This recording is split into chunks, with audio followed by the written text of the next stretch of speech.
We know that Pepsi did try everything to try and make this right. The Pepsi number fever disaster cost the company millions. We know that they paid up to $10 million in those goodwill payments, but the financial effect could be much greater. After the disaster, we know that Pepsi sales dipped. They were overtaken by Coca-Cola again. Pepsi's number fever disaster changed the legacy of that soft drink in the Philippines forever. Some people of a certain age won't touch it. For many people, Pepsi is a taboo word. A lot of the people that I spoke to were still quite traumatized by their experience, by that experience of winning $1 million pesos, losing it, and then returning to their normal life in poverty in Manila.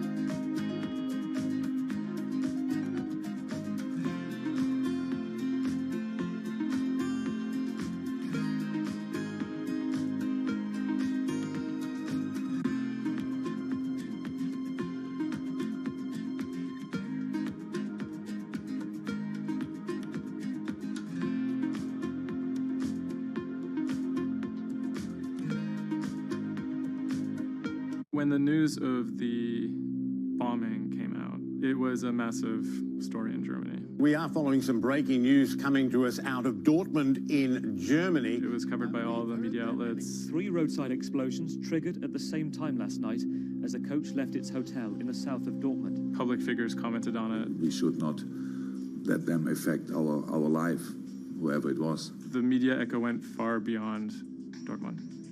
I think it was front page news in every single big paper around Europe.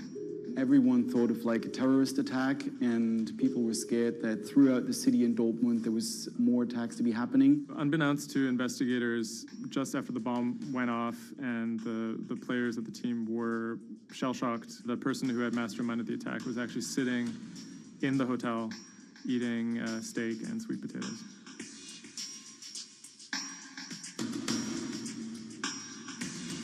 My name is Thomas Rogers. I'm the journalist who wrote the article, The Get-Rich-Quick Scheme That Nearly Killed a German Soccer Team.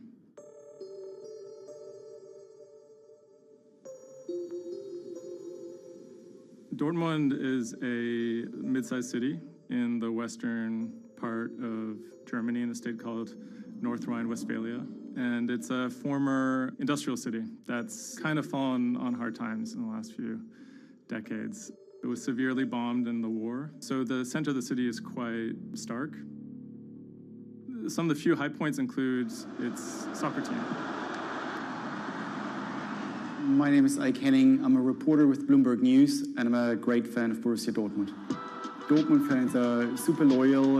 On all match days, the entire city is in black and yellow. It's like a religion. I think more than most German cities, soccer does play a very large role in the identity of Dortmund. In October of 2000, the BVB became the first team in the Bundesliga to actually go public. Salaries for soccer players in the Bundesliga have gone up very dramatically. With such high prices, they thought that by going public, they would be able to compete better with big teams like Bayern Munich. Unfortunately, that didn't go too well. Dortmund bought too many expensive players, high wages, and the club almost went bust in 2005. The price of their shares, it has sometimes gone up, but mostly gone down since they made that decision. So on April 11th, 2017, the team was staying in a hotel on the outskirts of Dortmund. Match days are always special in Dortmund. Everyone is looking forward to it. The team always meets in the same hotel ahead of matches. They stayed in this hotel in order to have a kind of neutral space before games so that they could concentrate, be sort of isolated from distractions, things like that. Everyone was pretty optimistic they had a chance to go really far, maybe into the finals. I was in the office and getting ready for match day. I was going to meet with a friend, a fellow Dortmund supporter, in a pub. As always, the fans are very excited about matches. On that day, they were heading to play in the quarterfinal against AS Monaco at Signal Iduna Stadium, which is in the center of Dortmund. Shortly before 7 p.m., the players of the team boarded their official team bus. When the bus took off the parking lot of the hotel and turned on the street, there were three detonations, 3 bombs that exploded and hit the bus of Dortmund. 3 explosions occurred close to the Borussia Dortmund team bus. The B team bus had just left the hotel. The explosions destroyed 2 windows in the rear part of the bus. People screamed, people jumped to the ground. The fellow Dortmund fan I was supposed to watch the match with, he called me and said, turn on the TV, there was an attack at the Dortmund bus. And I thought he was like, that was impossible.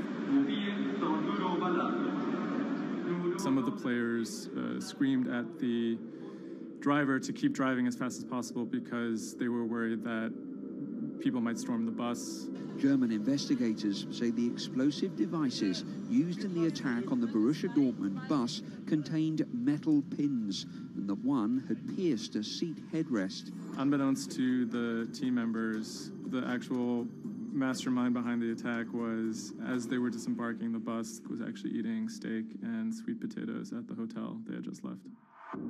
Authorities are attempting to verify a letter left at the scene claiming jihadists were behind the attack. Because there had been a series of attacks by Islamic terrorists in Germany and Europe, there was widespread suspicion in the media that this was another Islamic terror attack.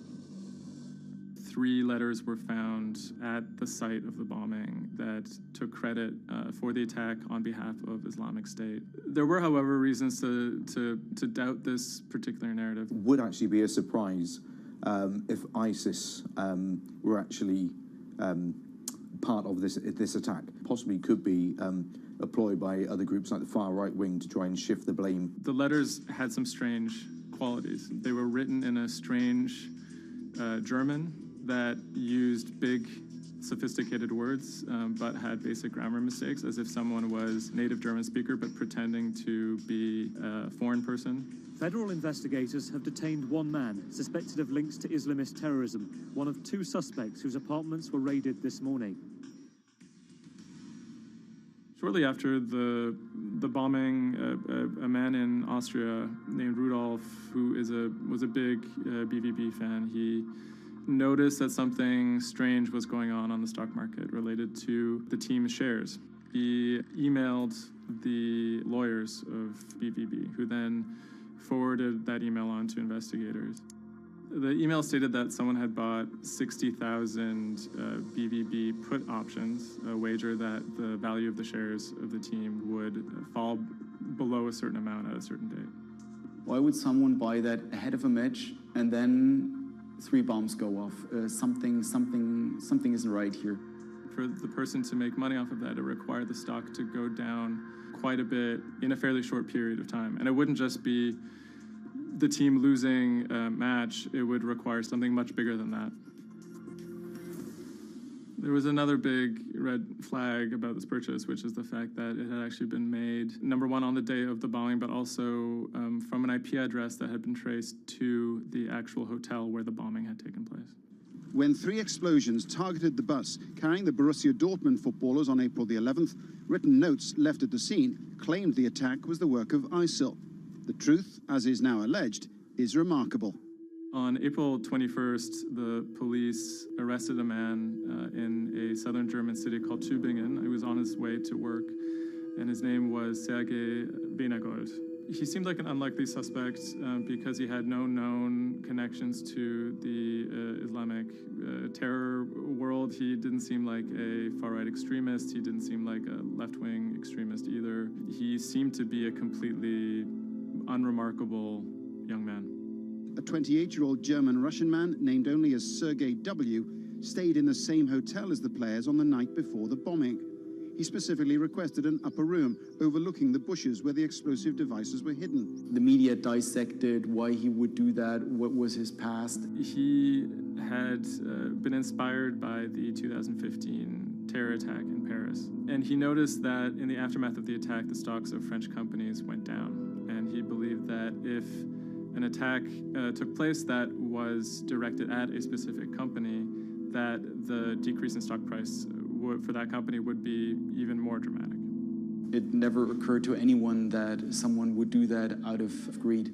We now know that the suspect bought 3 different derivatives on the Borussia Dortmund shares. With all these derivatives, he bet on falling shares. The suspect bought the majority of these financial products on the 11th of April, the day of the attack. If the plot had been completely successful and the stock had reached a value of 0, Venergold would have made up to 570,000 euros, or the equivalent of about $608,000. Ultimately, the plan completely backfired. The attacker, Sergei Venergold, didn't make any money. In fact, he lost money. In court, he would be extremely quiet. He usually kept his hands clasped together. One of the lawyers actually commented that he had never seen a defendant act so calmly. Venergold had served some time in the German military. From that information and from online research, he was able to figure out how to assemble remote detonated bombs that would do what he hoped to do. There were a few days of extremely emotional testimony, including the soccer players who described doubting whether or not they could ever play another game again. It brought everything back up, and it didn't quite help them to kind of process what was going on. Throughout it all, he sat there completely silent. The big mystery that was swirling around the trial was the question of why. He may have simply done it because he wanted to impress a woman. Rebecca is a young woman who has a very troubled home life. She ultimately sees her relationship with Venergold as an opportunity to leave that troubled home. Venergold is a Russian immigrant to Germany. He speaks with an accent. He has anxiety in large groups of Germans. She begins to resent the fact that he has these fears and feels a little bit trapped. Rebecca attempts to dump him on multiple occasions, and he threatens to commit suicide if she leaves him. Venergold apparently told Rebecca that she would soon be seeing a surprise. After being dumped via text message, he apparently began planning for this attack in earnest. Venergold was charged with 28 counts of attempted murder, which carried a maximum sentence in Germany of life in prison.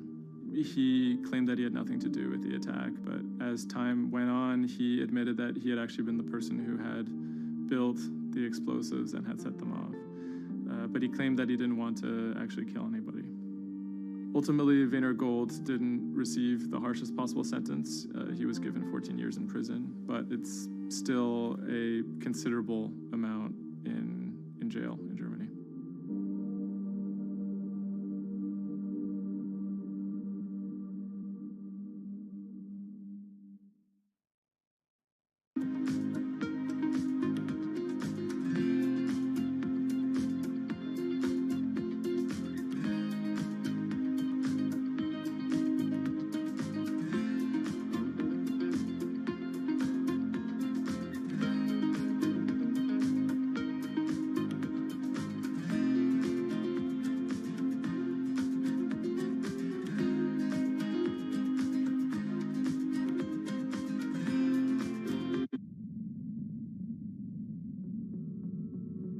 The threat of an asteroid hitting Earth is very real.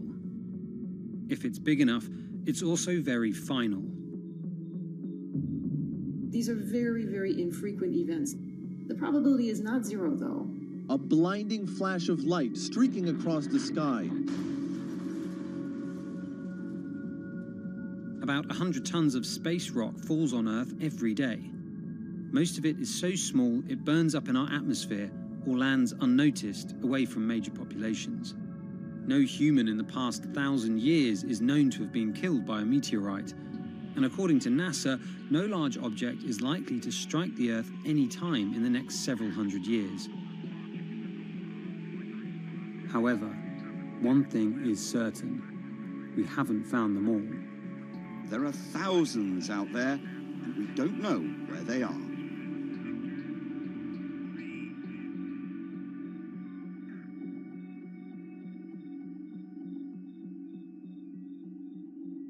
There are a lot of asteroids in our solar system. They number in the billions. Scientists all over the world are working toward detecting and deflecting the most catastrophic of natural disasters. The race is on to find as many of these objects as we can. We have a way of calculating whether or not an asteroid is potentially dangerous or not. I mean, I think it's something worth investing in. It's our existence at stake, right?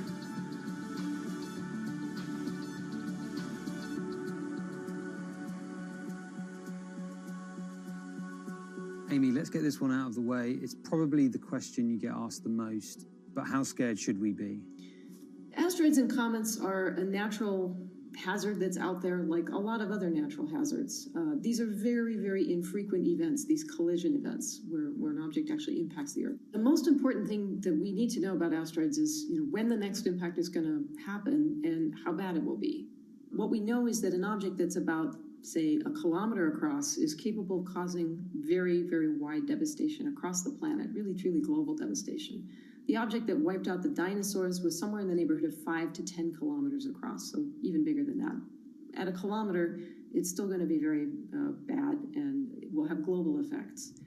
For objects that are capable of causing what I would call sort of regional damage, kind of a large major metropolitan area, a city and its surrounding environment, sort of around 100-ish meters. It depends on the details of the composition and so forth. By the 1980s, NASA was cataloguing near-Earth objects. In 1994, stargazers watched as comet Shoemaker-Levy 9 hit Jupiter. The resulting zone of chaos was estimated to be as large as the Earth, and the event became a turning point in the search for asteroids and comets in our solar system. In 1998, Congress tasked NASA with finding 90% of asteroids and comets 1 kilometer wide or larger. Soon after, Hollywood blockbusters Armageddon and Deep Impact brought attention and fear to the masses. The great news is that the vast majority, more than 90% of all the really large 1 kilometer near-Earth objects have been found. The challenge now is working down to these smaller sizes that are still quite capable of causing a lot of damage, but they're just harder to spot because they're fainter, they're smaller. Can you give us a sense of how many are out there in our solar system? We know that there are a lot of asteroids in our solar system. They number in the billions. Most of them, however, are between Mars and Jupiter in what we call the main asteroid belt. This is a region of space where most of the asteroids in the inner part of our solar system live, and they stay there for many billions of years. There is another population, though, that kind of leaks inward and gets into the region somewhat close to the Earth, and we call these near-Earth objects. We think that there are millions and millions of near-Earth objects that are out there in the total population. As of today, we know of sort of around 20, 25,000, something like that. When we first spot an object, we really know very little about it. We just see something moving across the sky. So all you get is just sort of a handful of snapshots, just enough to be able to tell that this isn't an asteroid that we've already seen before. And then once we can calculate the distance to it, we can now start to make predictions about its true size. Is it large or is it small? So we have a lot of information that we have to get pretty quickly to really understand what's going on. Finding asteroids is just one piece of the puzzle. Planetary scientists are extremely skilled in determining the orbits and speeds of asteroids based on relatively small amounts of data. NASA runs simulations of the trajectories asteroids could take, which is useful but time-consuming. A team of scientists in the Netherlands have found a way that could buy us more time. Our method is very quick. So you can very quickly get an assessment of whether or not the object is dangerous or not. If you look at the classical way of determining the danger of an asteroid, it may take days of computing time on very big machines to determine this hazardousness. The current problem is that there's just too many asteroids out there to spend a huge amount of computational power on all of them. So the neural network allows us to focus on what really could go and pose a hazard to Earth. A neural network is a computing system that mimics the way the human brain operates to find underlying relationships in a set of data. By training the network in this way, you train it in recognizing those objects that are most likely to hit the planet. And once it's trained, you can apply this network to all the unknown asteroids.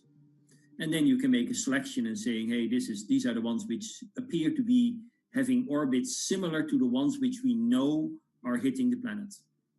That doesn't mean that they do, but it only means that they look very similar to the ones we know they do. What else did you find? Should we be particularly concerned about anything? One thing that we did find is that our neural network was able to go and identify a handful of asteroids which weren't considered potentially hazardous, that when we went and integrated them forward in time, they came quite close to Earth. We find a handful which were not detected before or not considered being dangerous before, and we think they are potentially dangerous. It's very hard to simulate kind of going forward in time an asteroid that's going to hit Earth because, well, the Earth is really small.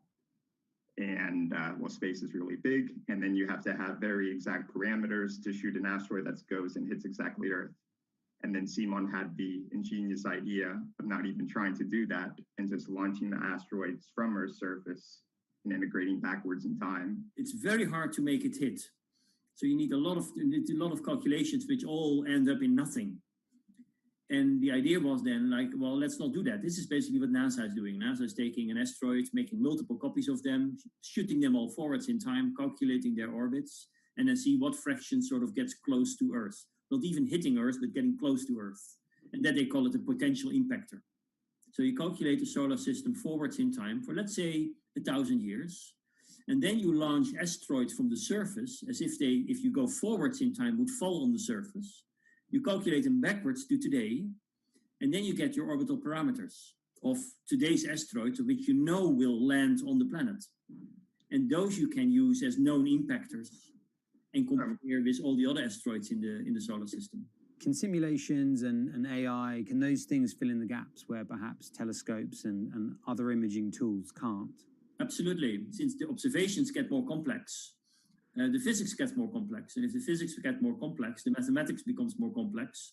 And at some point, you can't solve your problems analytically anymore.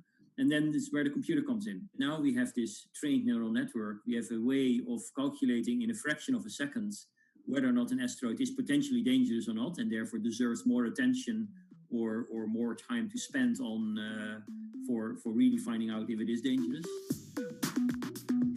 When it comes to hunting asteroids, time is critical. What we can do about a potentially hazardous object depends a great deal on what we know about it and how much time we have before the encounter. We'd really like to find them when they're decades away, because the more time you have, the more options you have, and the less energy it takes to move an object aside. It also means we might not have to resort to launching a nuclear warhead at an asteroid. Until recently, pretty much our only choice. That's an option of last resort, in my opinion, yes. We have lots of options available. You can just simply bump into the object and just nudge it out of the way. That's one possibility, and that's kind of, in a way, sort of the simplest thing to think about, just nudging it off its path a little bit with, a massive object, a spacecraft, let's say. It's just kind of like bowling, if you will. If you have a long time or a long stretch of runway in the lane, just a very small twist on the bowling ball will make a big change in where it ultimately ends up. Another option would be something where you take a very big, massive spacecraft and you park it next to the object and you use the force of gravity as a towing rig. That takes longer, though, and you need to be able to send a pretty massive spacecraft, and it obviously depends a lot on how big the asteroid is. Other options start to get more and more complicated, and they range from painting one side of the object a white color and painting the other side dark and then letting the pressure of light sort of perturb its orbit. In a departure from the lab and computer simulations, NASA has real plans to rehearse kinetic impact deflection. In 2021, the agency will launch DART, the Double Asteroid Redirection Test mission, which will intercept a 160-meter asteroid in 2022. Better to practice now before we have to deal with an actual threat. In the meantime, discovering asteroids is our best bet. Thousands of scientists and amateur astronomers around the world make up an informal network that survey the heavens. But that may not be enough. NASA wants more resources to map our solar system and better technology. We need to ramp up our network of sensors, and also we need to just continue to strengthen our network of international observers so that we can get follow-up, because we find these objects when they're distributed all over the night sky. Once we get more observations, we get better data, we can make better predictions. If you look at the big impactors we have had in the last, let's say, 20 years, or maybe 30 years, 50 years, most of them we haven't seen coming. So the danger, the real danger, I think, comes from the objects we don't know about, and not from the objects we do know about. This particular natural disaster, like a lot of natural disasters and like climate change, is a problem of the global commons. So the thing that we risk collectively is that it sort of then becomes nobody's problem, and nobody takes ownership over it. The asteroids are all over the sky. They just truly cross boundaries and borders with a second's notice. I kind of imagine in the future, maybe lots of small satellites around the Earth that are always going and looking outward. I mean, I think it's something worth investing in. It's our existence at stake, right?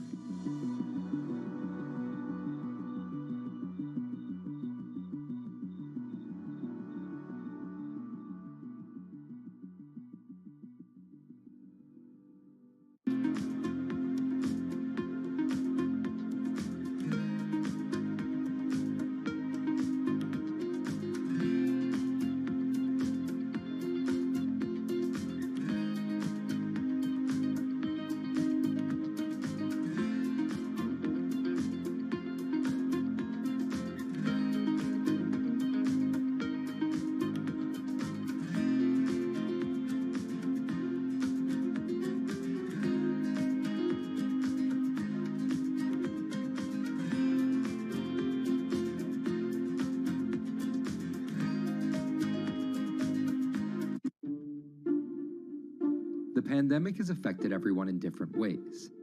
Some pass the time by baking. Homemade sourdough bread. Do I need to say more? Some chose to binge watch Netflix. It's your game. Or maybe you started a garden oasis in your backyard. Next, I'm going to put my lettuces in.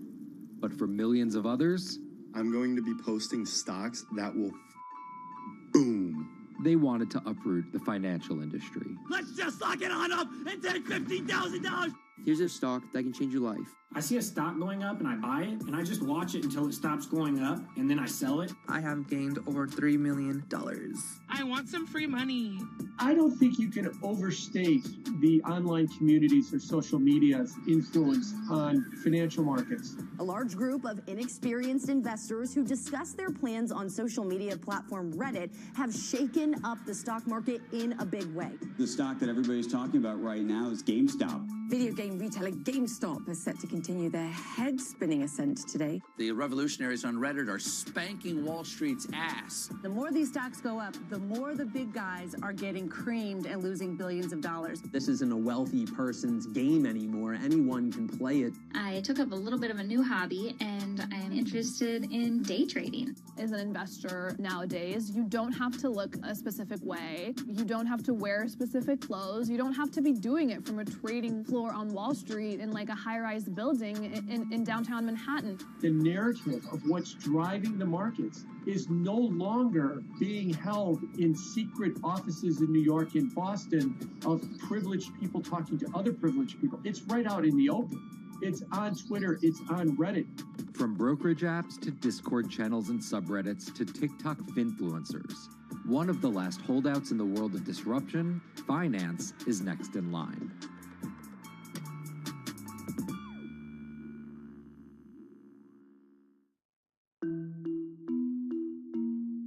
Investing should be as ubiquitous as shopping online. That's Vlad Tenev, the CEO of Robinhood, the online brokerage app, talking about how he wants his app to disrupt the world of stock trading like Amazon disrupted the world of home shopping. And I think that speaks to exactly the mission that a platform like Robinhood has, which is to democratize investing. Robinhood was started in 2013 by Vlad Tenev and Baiju Bhatt in, where else, Silicon Valley, as an alternative to the big brokerages, but with one big difference. As they were building the social network around finances for people, they realized that there was a gap in the market and that free trading could become something that they could bring to the markets, they could disrupt the industry.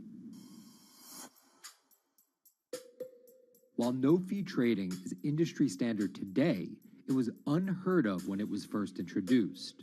The online brokerage industry was really innovative when they came on the scene 10, 15 years ago, but they kind of stopped innovating where you haven't seen those commissions come down beyond $5 or $6 or $7. Robinhood think that by offering zero commission that they're going to push people onto this platform. And on top of no-fee trading, the customers Robinhood was courting have been long overlooked in the world of finance. So the typical customer of a Charles Schwab, for example, is putting a lot more money in that brokerage account than the typical customer at Robinhood. Even today, with all of its popularity, the median account size is about $240. There's Fidelities in the Schwabs and the E-Trades of the world. They look down their nose at those kind of accounts. I don't want a $1,000 account. They're just a headache. I want a $100,000 account. And this is key here, right? Because the thing about Robinhood that's different than every other single brokerage platform is how easy it is to use. The design of the Robinhood app really has in mind a user who might be coming at this absolutely cold. The fonts are very well sized, the shapes, the colors, all of that is something that the founders of Robinhood paid really close attention to. And by creating an interface that catered to a newer investor, they were able to gather a pretty healthy group of customers. And by 2019, they had about 10 million customers. Those 10 million customers were a huge success story for Robinhood, but no one could have predicted its explosion after the arrival of COVID-19. Remain indoors to the greatest extent, and 100% of the non-essential workforce must stay home. What we saw when the pandemic hit was the growth of Robinhood users absolutely turbocharged. And oddly, you saw this surge in interest in stock trading. Then they saw the absolute surge in 2020 in customer growth. And now, by many accounts, they have more than 20 million customers, which is pretty extraordinary. So the next step for them is to figure out how to monetize those users and how, even with their small account sizes, to get them to grow with the company and, as it releases more products, come along with them.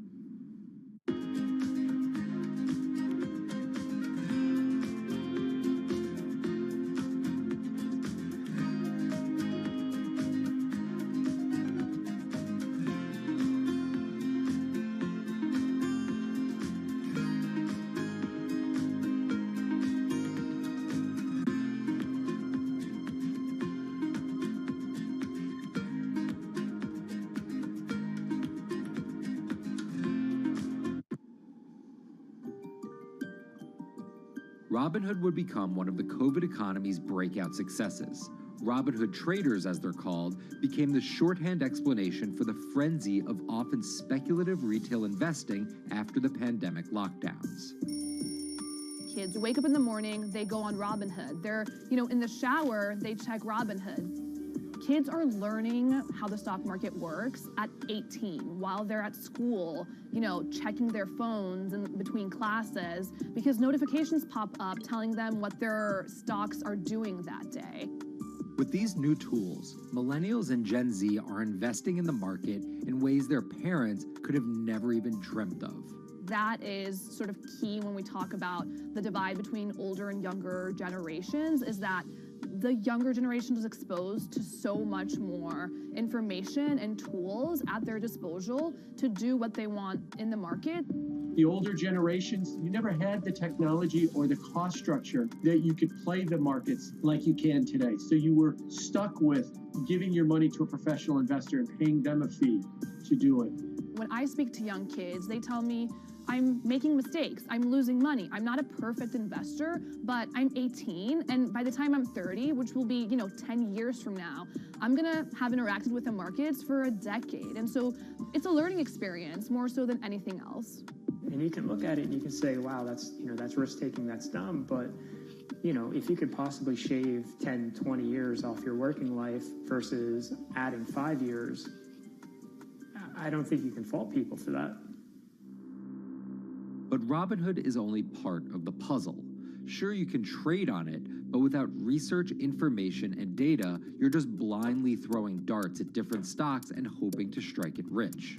Wall Street forever has always run on what we now call narratives or memes. People telling rumors to each other have been around for 100 years. On Wall Street, information is its own currency. Historically, either you had it or you didn't, and the people who had it had a huge advantage.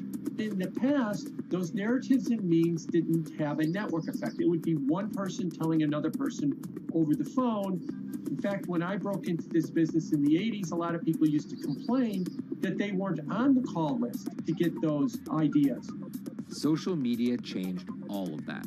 Fast forward to 2021, that's being done on the internet now. And that's being done on Discord and Twitter and StockTwits and Reddit. And the impact is very similar, but orders and orders of magnitude larger. As social media has played a bigger part in our lives, it's also played a bigger and kind of more important role in how people find investing ideas online and on these platforms. How do those ideas spread? On TikTok. Yes, that TikTok. Soon may the weatherman come to bring us sugar and tea and rum. People aren't just going to it for sea shanty videos. The personal finance hashtag on TikTok has garnered 3.5 billion views from its 1 billion monthly active users. By comparison, videos found under the cooking and health tips hashtag have 2.6 and 2.1 billion views respectively.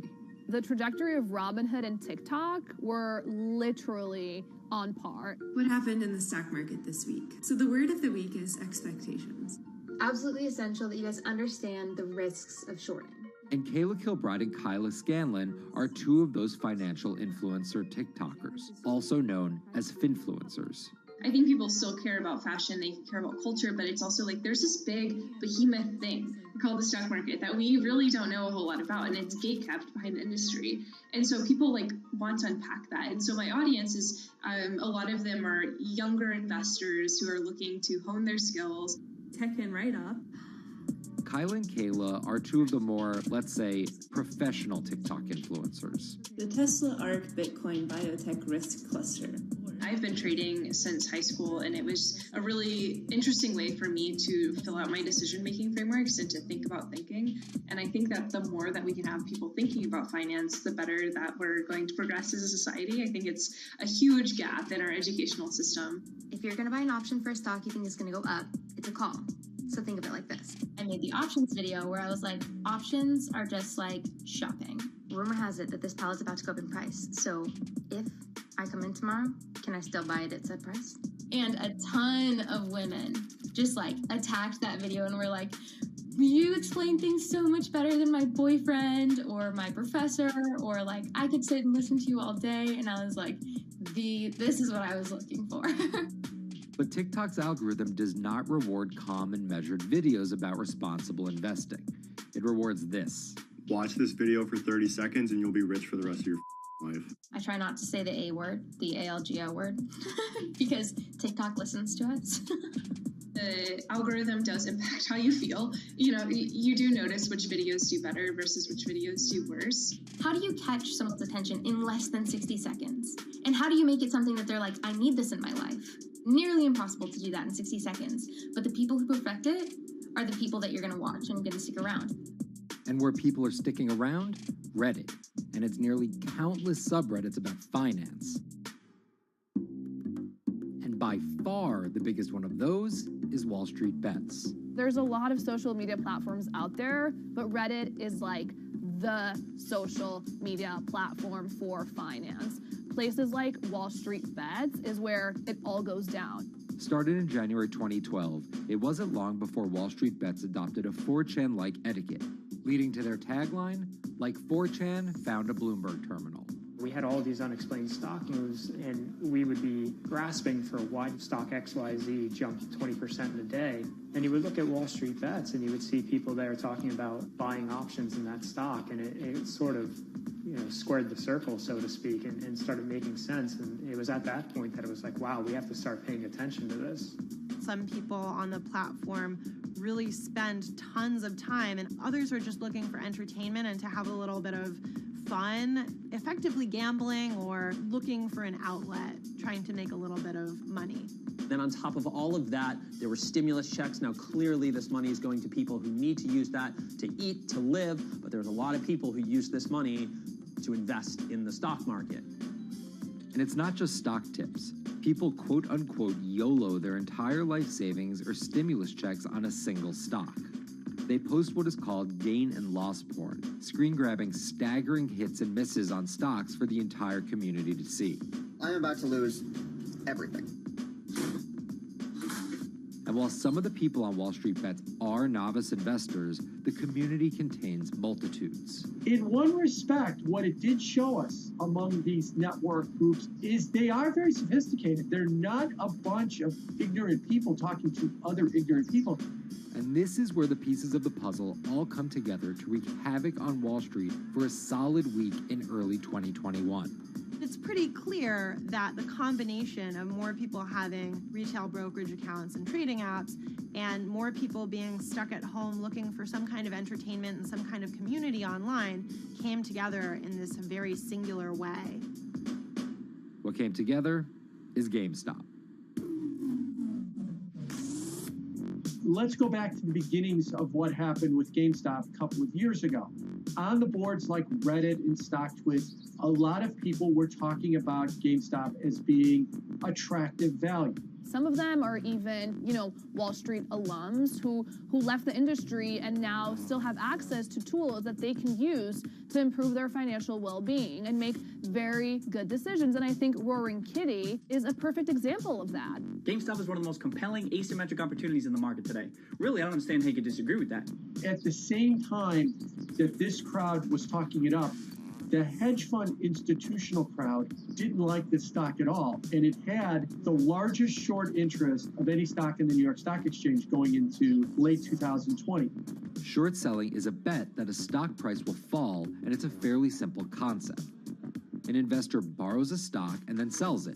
The investor is betting on buying the stock back later for a lower price before returning it to the original owner, pocketing the price difference. What a short seller would tell you is that they almost act as a policeman in financial markets, or they're at least looking for companies that aren't what they say they are. And that can range anywhere from an outright fraud that some short sellers try to expose to just a company that's not worth as much as investors think it is.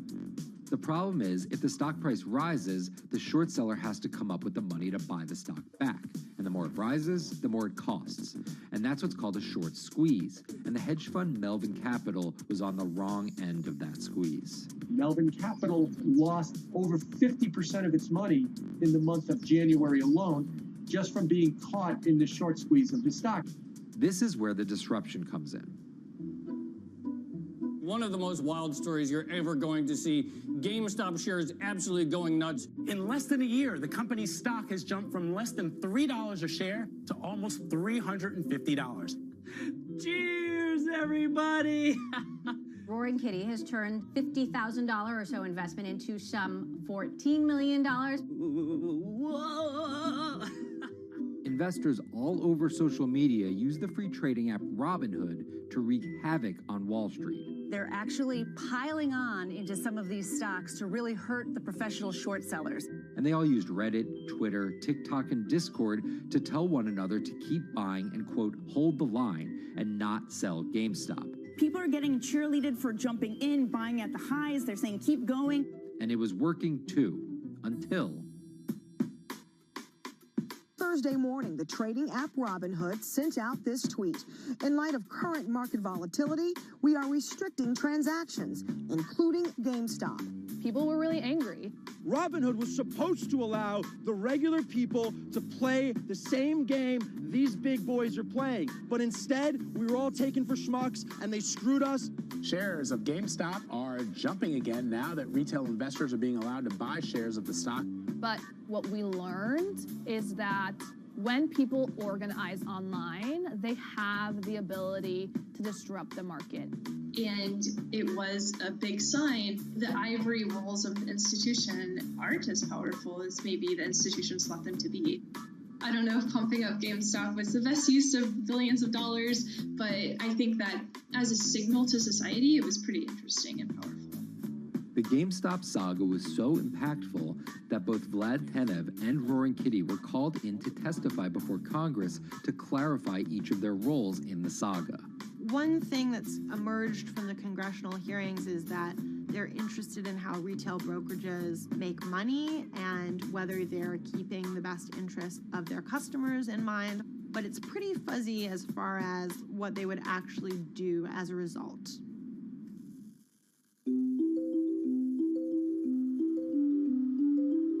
While the frenzy around GameStop eventually subsided, it didn't take long for retail investors to find other areas to invest their money.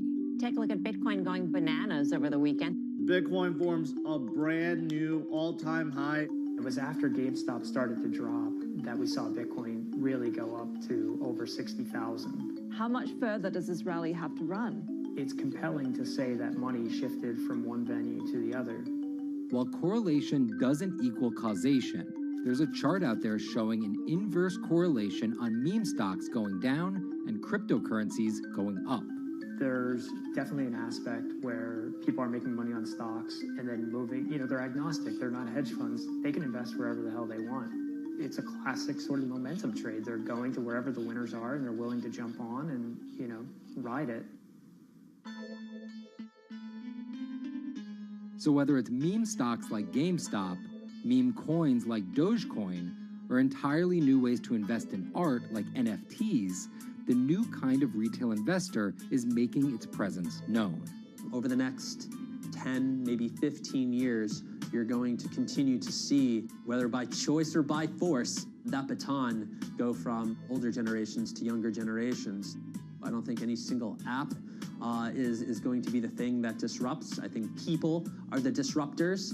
How people get ideas about what to invest in has become increasingly entwined with social media. And as social media companies govern more and more of our lives, the fact that now they're tied in more intimately to people's wallets is something that we might want to understand better. Usually what disruption, I think, means is technology comes in, whether it's blogs to the newspapers or online retailing to brick and mortar. They come in and they're in the same business, but they just do it in such a gigantic cost savings that it causes everybody to switch. Well, that's the risk that happens here, is that it's so much cheaper to just manage your own money. We're not there yet, but costs and conveniences are moving in that direction. So I'd say, Wall Street, you haven't been disrupted yet, but you could be in the coming years, and that the final chapter on this story hasn't been written.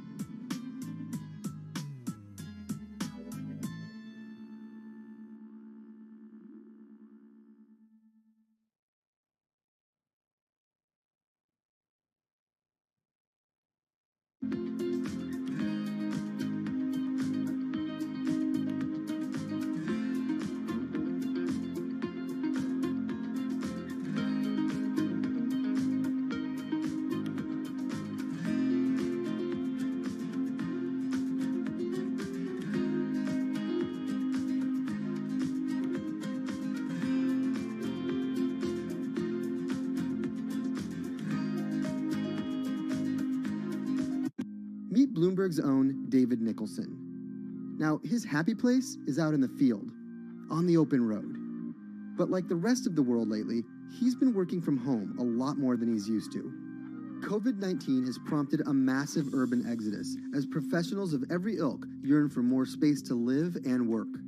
As a result, rural areas have exploded, and they're poised to experience a resurgence as more and more families pack up and leave the big city to try out life in the burbs. But there's one problem with that. Not all internet speeds are created equal. Anyone who might need to upload or download large files for a living may not want to pack up and move to that cabin in the woods just yet. Now, David's house isn't a cabin, but it is in the woods, and inexplicably, his internet is workable. My internet is okay. I pay a lot for it. It's around $140 a month. The download speed's great, and the upload speed is terrible, which is really bad for my work because I have to upload these massive files. But I'm definitely one of the more lucky ones in this community. Just a few miles down the road, my buddy has awful internet. It's usually under 2 down and under 0.2 up, so it's often unusable. Some days it's around 1, and other times it'll drop down to about 0.2, 0.3. I just want to be able to have internet at my house without having to go outside the normal ways of acquiring internet. It's really frustrating. We're literally a few miles away from downtown, and it just cuts off. This is a problem, and the solutions are not there yet, because getting high-speed internet in rural areas en masse is something our providers may simply not be ready for.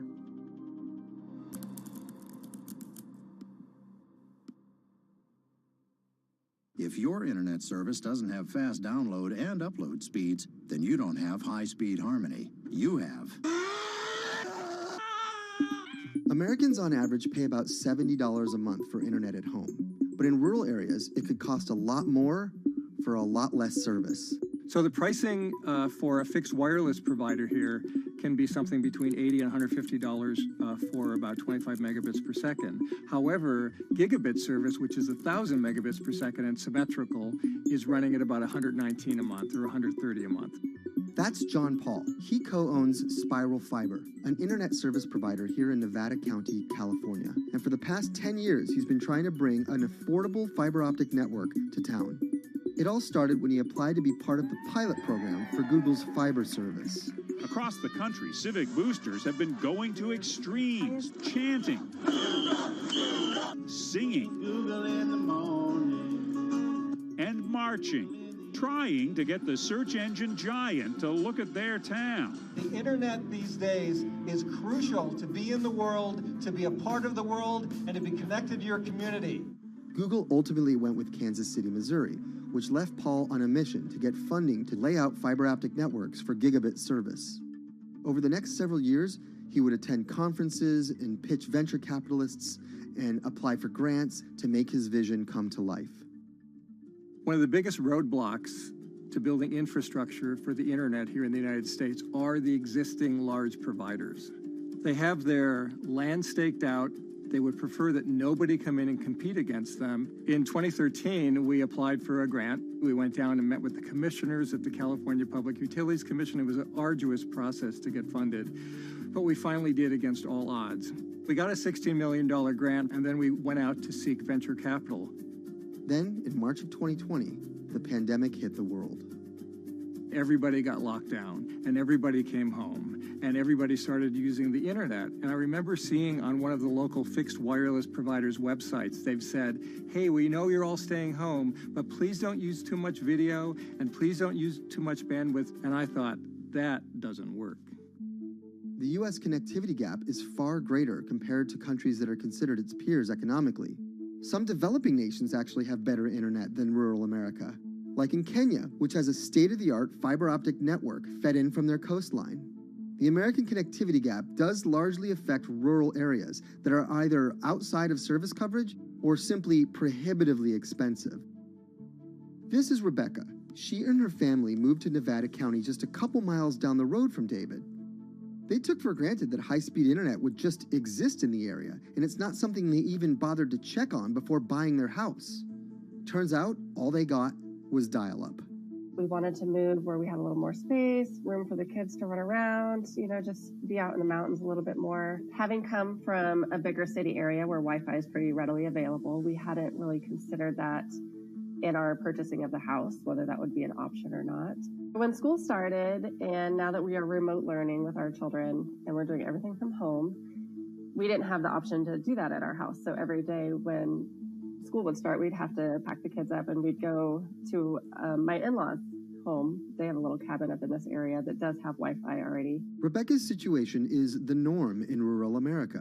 According to data from the Federal Communications Commission, just 4% of urban Americans lack access to broadband internet. That's compared to almost 40% of people who live in rural areas. While that was the case, there were also racial and socioeconomic divides in terms of who had that access. In addition to that geographic difference, low-income African American students, Latino students, and first-generation college students were more likely than others to have only one device at home that's shared among multiple siblings and or lack access to that actual connection. For most American towns, there's also a lack of competition, forcing internet prices up. And large providers like AT&T and Comcast aren't incentivized to expand service to these rural communities. This is how Xfinity makes life simple, easy, awesome. So in our area, we have a small imprint of Comcast, but they're not going to go out to the more rural areas. It's just not cost effective for them to do it as a large company. In order to lay fiber cable, you're actually physically digging trenches into the ground. And for internet service providers, they're primarily focused on maximizing their profits. And so the fewer customers you have, in any square mile and the more fiber you have to lay, that's just kind of harder to pencil out from a purely economic standpoint. AT&T released a statement on the matter, expressing the need and desire for government assistance to fund fiber optic expansion to areas deemed unprofitable. Comcast released a similar statement encouraging more public-private collaboration on this effort. Federal agencies do offer grants to help communities build broadband networks, but many have argued that there's not enough flexibility on how to use these funds. The COVID-19 relief package passed by Congress in March and signed by President Donald Trump awarded $43.3 million to 51 projects on the East Coast alone. But it also stipulated that these projects needed to be up and running by December 30th. For contractors who plan projects months and years in advance, it's a scramble to rearrange their schedules to meet that deadline. So what we've been asking the federal government to consider is at least have, as long as the projects are getting started, knowing the projects are being put into place to expand both remote learning, working from home, and opportunities like that that are truly driven from COVID. We're moving as fast as we can regardless, but hopefully they'll give us some more time. Talking to John Paul, it's clear that he believes broadband is something that can transform a community and should be considered a public good. One of the first communities to come on in the United States with full-on gigabit service was Chattanooga, Tennessee. Now, they're a bigger city, but they're a city that was economically in a downturn. In the last 15 years, the city of Chattanooga has turned around in an amazing way. It's a nexus for young people to move to. It's a place where technology happens. It's not just about logging on to Zoom, to connect with your colleagues who might be in New York City. It's also your ability as a small business, operating in the town of Nevada City or wherever it may be to, quickly upload your payroll documents or something onto the cloud, or to quickly, swipe a customer's credit card. There's just some really basic business functions and mechanics that I think people in big cities really take for granted, and that are just going to be a much bigger challenge for small business owners in rural areas.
Historically, the marginalized people, you call them as untouchables or Dalits, they have been kept away from the center of the knowledge.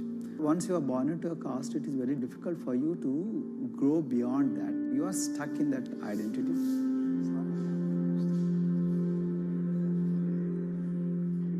I think education is the best way of liberating them. So that's how I chose to work in education sector. The kind of education that we are giving to the marginalized people is going to change not just the fate of these communities in Telangana, but it is going to be the source of inspiration, source of hope for all the marginalized in this country.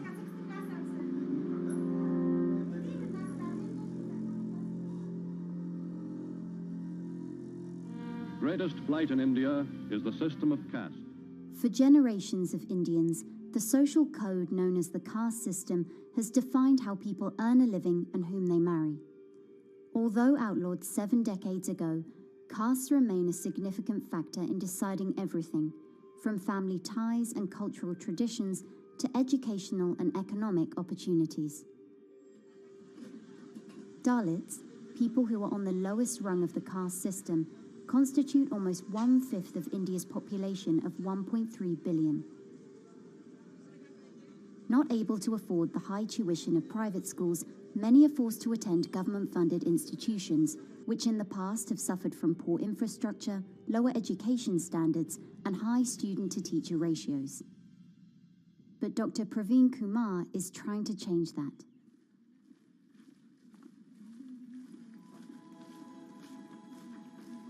I am currently working as head of Telangana Social Welfare Residential Schools. So totally above 400 schools I manage. These are all residential schools for the students who are historically marginalized but talented and then poor. My friend also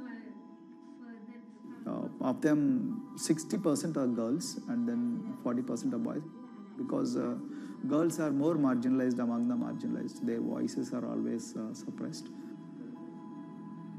My approach to improve the conditions in the schools has been put your eyes and ears on the ground always. Talk to the parents, talk to the teachers, talk to the students, stay in the schools and then understand their problems, their challenges, both in classrooms and then the corridors and the dorms. Then go to the dining halls and see what kind of food they are eating, and then go to their homes and then what kind of food they are getting and what kind of challenges the parents have.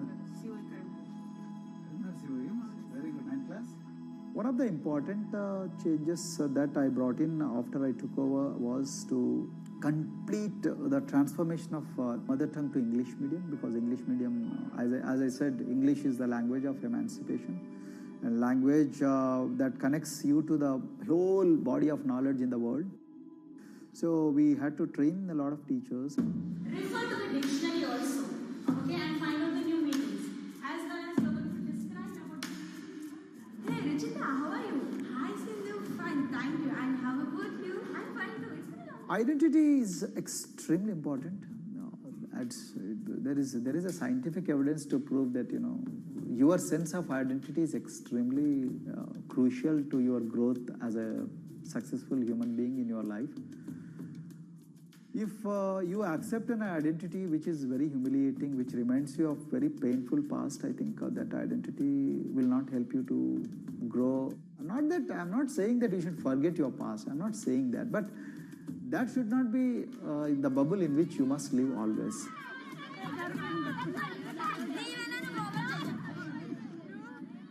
Sweros is an alternative identity. S stands for state, W stands for welfare, Aero, SW and then Aero is Swero. So the idea is your dreams have to be skybound. So that is what we are trying to achieve by changing the identities. Like, you say, I'm a Swero and I aim to be a doctor. I am a Swero. I aim to be a top-notch engineer. I am a Swero. I aim to be a top bureaucrat of this country. I'm a Swero. I want to be a very good actor or, a musician in this world. So these are the positive images that are associated with identity.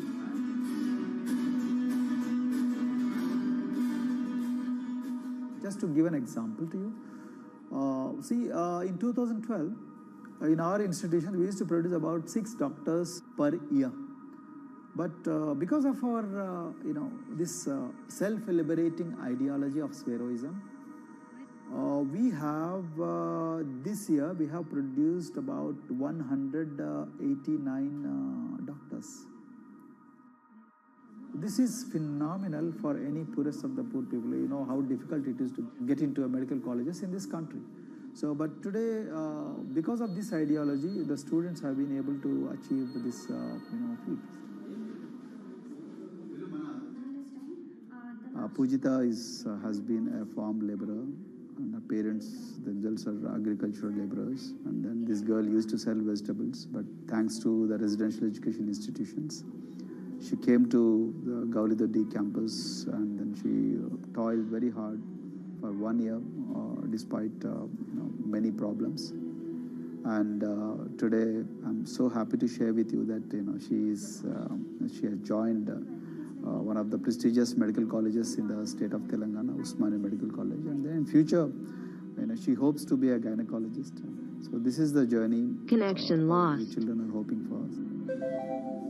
Similarly, the Mount Everest expedition.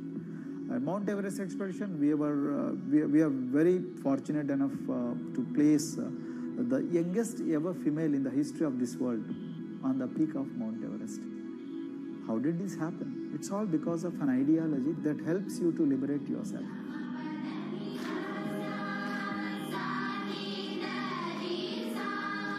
We brought a lot of extracurricular activities, and most of them got institutionalized now. So, for example, music. Similarly, the games. We have so many coaching academy. We have boxing academy, we have wrestling academy, we have handball academy. So we have, kabaddi, the traditional Indian sport. We have golf. We have introduced the golf also. Like golf is generally played by so-called rich people, but today even poorest of the poor people also are being trained in golf in our schools. Wow. So our intention has been to give all 360 degrees, type of opportunities to the students, so that whoever is interested in whatever activity, they can go and then do it. Break the barriers, break the fence, at least mentally, because poor people have been programmed to be victims, programmed to be subjugated, programmed to be on the margins, always, programmed to feel inferior. We wanted to change all that. There are certain games which are exclusive to rich people. There are certain languages which are exclusive to middle class and upper middle class in this country. To put it in one word, the sole aim of introducing all these co-curricular activities is to break the stereotypes which are recklessly imposed on these people. Their stereotypes Dr. Kumar knows all too well. Born a Dalit, his grandparents were labourers and access to the village well was restricted. Dr. Kumar credits his parents' belief in the power of education with helping him realise his aspirations. He went on to join the Indian Police Service, attended Harvard University, and then began pursuing educational reforms back home. I attribute whatever I am today, it's to my mother primarily. They educated me in the village, although there were no good schools. So then I stayed in social welfare hostels, the hostels which are managed by government for the poorest of the poor kids. I passed with reasonably good grades. Then I went to university, and then I faced worst form of discrimination in the universities. And there were in those days I'm talking about. So the bathrooms and the toilets were exclusively meant for scheduled castes and scheduled tribes. We used to fight discrimination on one hand, and then again try to excel in academics day in and day out. So that's how I came to education, because I deeply believe that education is the only important weapon that can really place the poorest of the poor people from a very victimhood orbit to a prosperous orbit. I think in future this is going to be a game changer for the marginalized in this country.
If you look at a thermal image of a city and then compare that to a map of vegetation, you'll find that where there's greenery, the temperature is lower. That's because things like asphalt, concrete, and shingled roofs absorb more heat from the sun than trees. This is the urban heat island effect, and it accounts for higher temperatures in cities, often by several degrees compared with their surroundings. It's becoming a huge risk to human health as growing urban populations exacerbate the heating effects of climate change.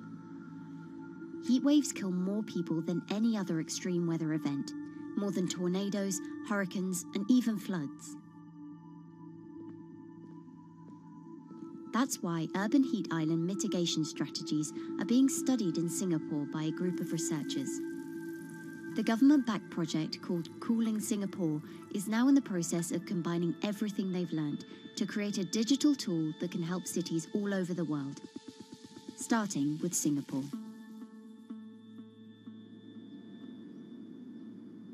In Singapore, close to the equator, temperatures regularly rise above 32 degrees Celsius or 90 degrees Fahrenheit. And the city structures only make it worse. And that is also the case for Singapore, which is basically a concrete jungle, more urbanized, more developed city. And even in Singapore, what you have is a situation whereby there's a temperature difference of 7 degrees Celsius between the more urbanized and the more rural areas. The government has taken drastic steps to keep temperatures down. This is Gardens by the Bay, an award-winning park, and inside this greenhouse is a pleasant 24 degrees. That's because the dome, along with 24 nearby towers full of thousands of people, is chilled by what's probably the world's largest underground district cooling system. It uses a large central plant that cools water and then pipes it into banks, residential towers, an exhibition centre, shopping malls, and the city's iconic Marina Bay Sands hotel and casino complex. So one of the biggest perks of using this system for the buildings is that they can save 40% in terms of electricity usage compared to your traditional air conditioners. And with Singapore relying on natural gas for most of its power, this new system means emission savings equivalent to removing 10,000 cars from the city's roads. That has big implications for the rest of the world. If things stay as they are, more than a third of the world's electricity could end up being used to cool buildings and vehicles by 2050. As the world gets hotter, gets warmer, there is a greater need for air conditioning and as well as refrigerators, for instance. And the more people are buying these household appliances, the more energy usage they use, and they release heat more, and that then exacerbates climate change. It's a vicious circle. And so since 2017, researchers at Cooling Singapore have been identifying design solutions that reduce our need for so much cool air in the first place. One thing many cities have in common, and that's the importance of vegetation. That's a very important measure to mitigate the urban heat because of the shading effect, of course, and the psychological effects of the vegetation, and also because of the possible evaporative cooling effect of the vegetation. Vegetation can be, of course, on the ground floor in form of trees and shrubs, and you can walk under them. This is the so-called canopy layer that the vegetation forms above us. But vegetation can also go up the facades of buildings, and it can go to the roof of the buildings. Luckily, Singapore has been striving for the garden city feel for quite some time. It was a vision initially introduced by then Prime Minister Lee Kuan Yew in 1967 to make life more pleasant for people. And today, Singapore is one of the world's greenest cities in terms of urban vegetation. Kampung Admiralty, a community centre that contains health facilities and social spaces, now provides more green space than the plot of land it was originally built on. It's topped by a roofscape of staggered terraces covered in local plants, which functions as a community park, and a village green in the centre that contains farm plots for residents to tend to. Park Royal on Pickering was designed as a hotel in a garden that doubled the green growing potential of its site. There's now 15,000 metres of sky gardens, reflecting pools, waterfalls, planter terraces and green walls. And the government has big plans as well. Singapore actually has a plan to plant 1 million trees and add more green spaces over the next 10 years. It is actually a mix of wanting to reduce the urban heat island effect, but on the other hand is also to get the people to be more connected to nature. But it's not enough. The city-state has still been warming twice as quickly as the world average over the past 6 decades. That's why Cooling Singapore has developed a catalogue of other potential heat mitigation measures. When you try to mitigate the urban heat island effect in a city or in any building, in a village as well, the first place to start is by shading of the windows. You have to keep areas clear so that the wind can move through it. Water of a certain depth can act as a very good thermal buffer.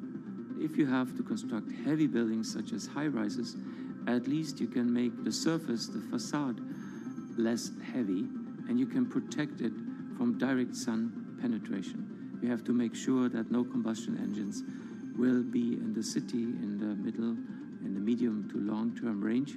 So ideally, the electricity production is outside of the city, and you bring just the clean electricity into the city. You can at least minimize the use of energy in the city, and you can start to slowly convert the roofs, the facades of the city into production areas for renewable energy. In Singapore, unfortunately, this is a limited option, but in the long run, it could produce up to 20-25% of the energy, of the electricity needed in Singapore, if all the roofs and the areas in the buildings, on the facades would be used to do that. With so many different ideas, Cooling Singapore is also designing a virtual model of the city to test them out. It's called a Digital Urban Climate Twin, or DUCT, that will calculate how each element of the city's design will impact the urban heat island effect.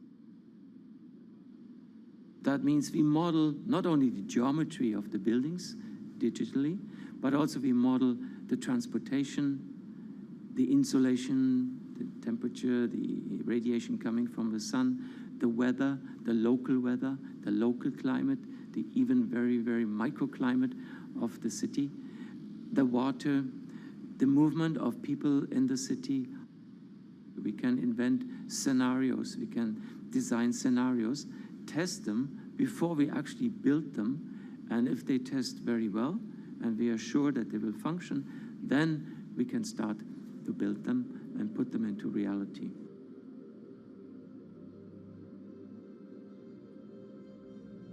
Singapore will be using this new tool to figure out which actions it should take next.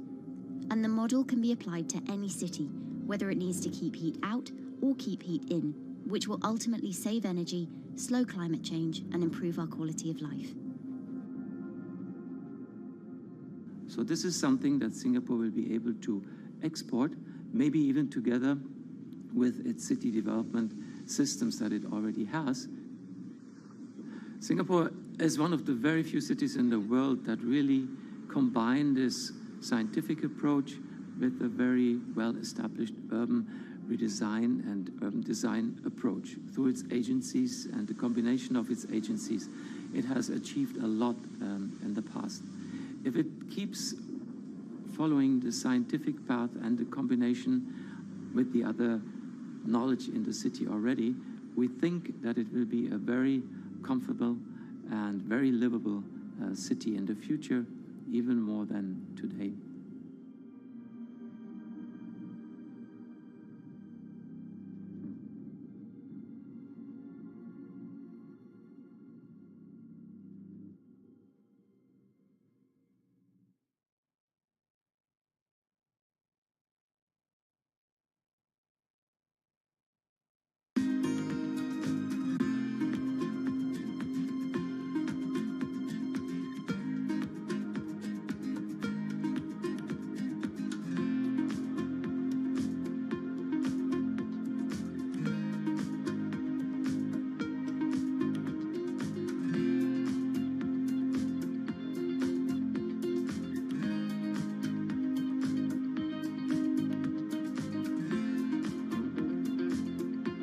Times are tough.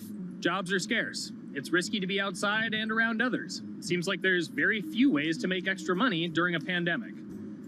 So I guess I'll just hunker down and binge social media until this all blows over. Wait, don't these people make money? How do these people make money?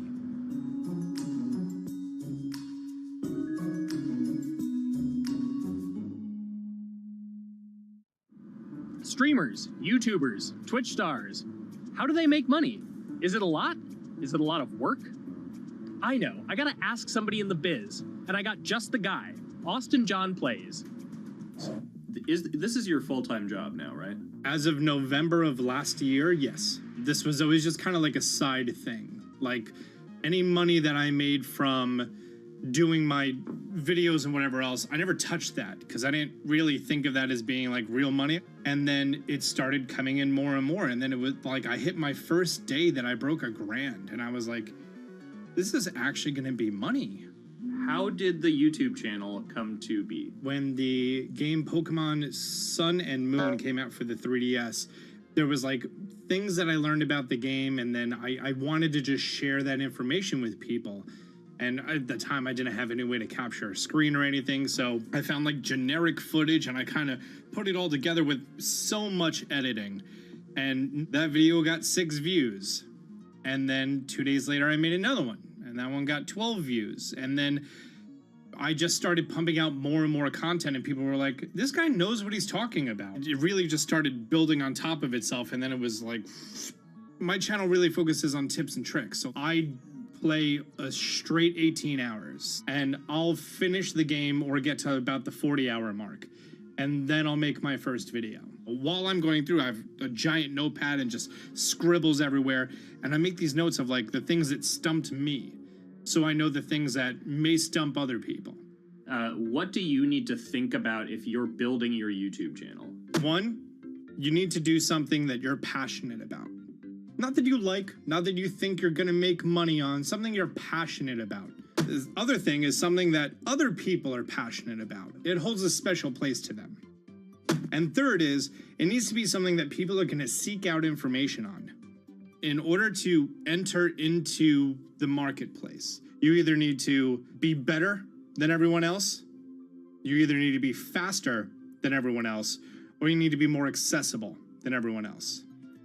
And you can't be more accessible because it's already on the platform. Granted, if you understand how the algorithm works, which is very similar to Google Analytics, then yeah, you can have a little bit of a head start.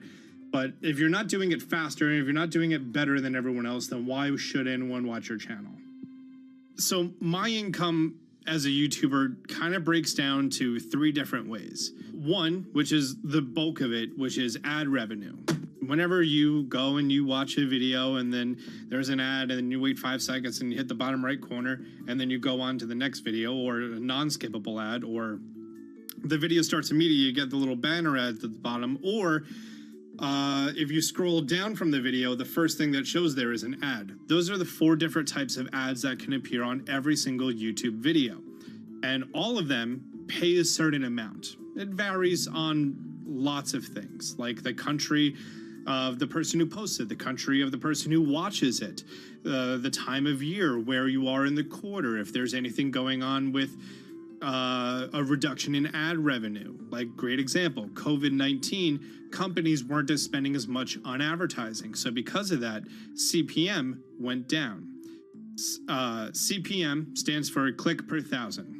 I'm using the Roman numeral for 1,000. And that means that for every 1,000 views, you get a certain amount of money. Now, on low ads, when I first started off, my CPM was 30 cents. So every 1,000 views, I made 30 cents. But then once I signed with an MCN and I started making more quality content and more engaging content, some of my better videos and certain times of the year, I can see CPMs as high as $12 to $14.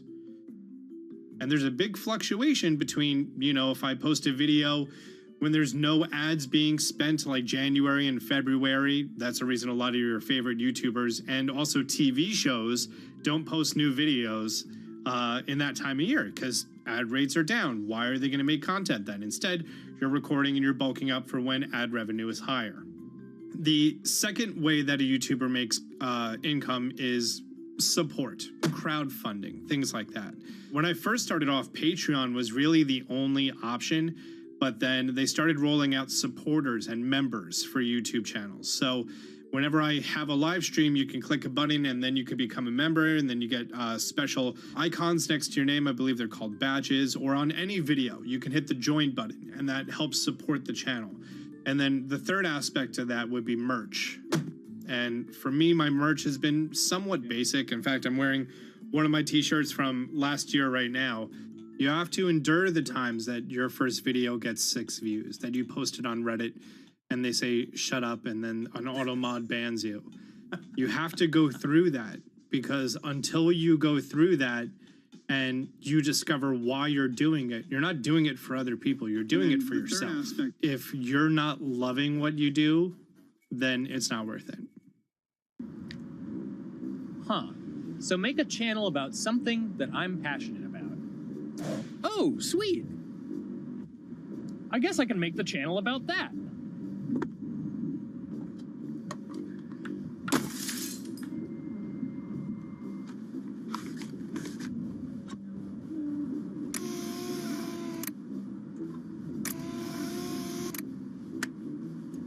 Now, how do I grow an audience? How do I get popular? It's all about diversification, right? You have to have a massive Twitter following. You have to have a massive Instagram following. You have to have a massive YouTube following. Of course, you have to be on Twitch, which is the key platform. But basically, any way you can get in front of your audience, you can engage with your audience, is going to drive those clicks, which ultimately drives the advertiser revenue that you get back from all of these platforms. It's me and Dan playing video games and talking in a funny manner over them. They're not just people who are good at games, they're actually people who are good at online engagement, online entertainment, first and foremost. You have the right to remain stylish. Anything you wear can and will be used against you in the court of fashion. The streamer is either very, very talented at the game. The best player in the game is generally going to draw a crowd because people like watching people who are very good. On the other hand, they're either very, very good or funny, charismatic, whatever it is on that side. Oh, no. You know, it becomes more of a show where they talk about other things outside of the gaming world, and gaming becomes really just a backdrop and an excuse to engage with that audience. There were those weird, like, Ronald McDonald, like, straight to VHS movies. You remember those? I'm personable, I'm chatty. I would kind of, you know, when boring things were happening in the game, I would ramble on about, you know, movies I'd watched or books I'd read and, you know, or conversations I'd had and stuff like that. And so I think being personable was a big part of that. It's not just getting on and playing games. It's getting on and being an entertainer. You are putting on a show. All right, now let me go ahead and grab the samurai sword that every gym has. Okay, he's dead. To have a larger audience and to have that audience, I think, stay with you, you have to bring something extra. You know, you have to find your niche. You have to find what works and what connects with the audience and what makes them laugh and what makes them keep coming back. You gotta make it a little more exciting, all right? Throw in a hanging bishop. Have everybody in suspense for a moment. I think the real most important thing is to just get used to being on camera. Like in any sort of performance thing, is get used to talking on camera. You know, my first few videos were terrible, but because I sat down and did it for 6 to 8 hours a day, I just got used to talking and I got over that uncomfortable hump. If you go into Twitch purely with the expectation that you're going to make money, make a job out of it, have all this growth, and it's going to be great, you're probably going to burn out prior to getting to that point because there's very little payoff for a long time, right? Like multiple years generally before you really start to see a payoff. And so, you know, those first few times you're streaming, nobody is there. One person shows up every 30 minutes, says hi, maybe, and leaves, right? Like, it's very discouraging, I think, for a lot of people. And so you have to be there just loving it. You have to love talking to yourself when nobody is around. You have to love just the game that you're playing, all of that stuff, because it takes a while, and I think a majority of people burn out prior to getting to the like profitable point of it. And there you have it. My very own YouTube, Twitch, Discord, and streaming channels all ready to go live. It's a veritable social media ecosystem just on the verge of thriving. So don't forget to smash like and subscribe, and visit my Patreon for perks. Also, go to my merch page. And one last thing, stay cool, my friends.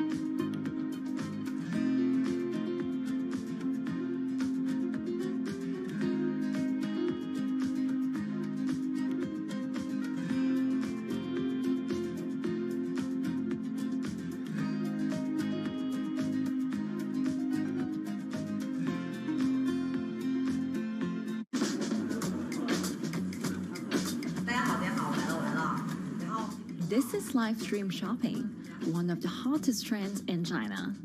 Every night, tens of millions of people watch live shows hosted by influencers like Via and buy the products they recommend. On e-commerce and social apps like Taobao and Douyin, the sister app of TikTok. 我觉得已经改变了大家的购物的方式。其实各种各样的产品，哪怕你不买，你也可以来看。当然，你看了，你就有可能会买。It's not about, only shopping. It's about the experience. It's about having fun. You got to see 3D. You got to see in some kind of action. It's almost like a theater act. The internet craze has taken over China. By the end of 2020, the country had almost 400 million live stream shopping users. China's live stream e-commerce market has also grown dramatically, with an estimated value of $161 billion in 2020. It's becoming popular outside China as well. So, is live streaming the future of shopping?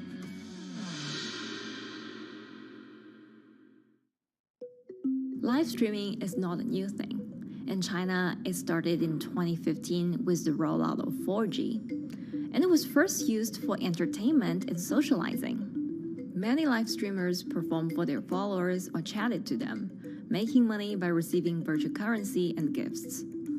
In the West, live streaming is mainly the domain of avid gamers. In China, it's broken into e-commerce. China actually has a very big e-commerce empire, so it uses these super apps, what we call that you have payment, you have search of information, you have recommendation system, and you have huge amount of goods available on the platform, and as well as a lot of consumers. So with this advantage, they merge these features of live streaming to make the influencers actually sell goods. Here is a perfect choice. Nice neutrals, beautiful print, nothing overwhelming, and the warmth and comfort of flannel.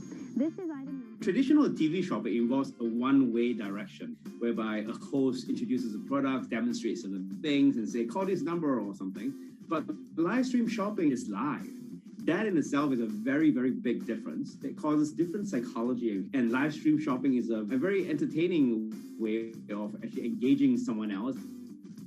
When you shop, actually, this live streaming video will continue. It will minimize into a corner, and you can buy the items and pay all on the same app. And after that, the live streaming screen will just enlarge by itself, and the promoter will come back to screen. So it's very convenient. Taobao, one of China's biggest e-commerce platforms owned by tech giant Alibaba, added a live streaming function in early 2016. In the following years, other e-commerce and social platforms like JD and Douyin also integrated this feature. 开头的时候还是有很多的挑战的，对画面的这个流畅，然后是否能够很真实的去还原商品，它其实在这个上面是有很高的这个门槛跟技术的这个卡口在的。不管是我们的这个用户的接受度，还是商家的这个上手的这个难度都很高。但是这几年下来，基本上难点在不断被突破的。Over $70 billion worth of goods was sold via live stream on Taobao in the year through March 2021. Latest surveys show that over 60% of live stream users in China were watching shopping shows, and over 65% of them shopped at least once via live stream.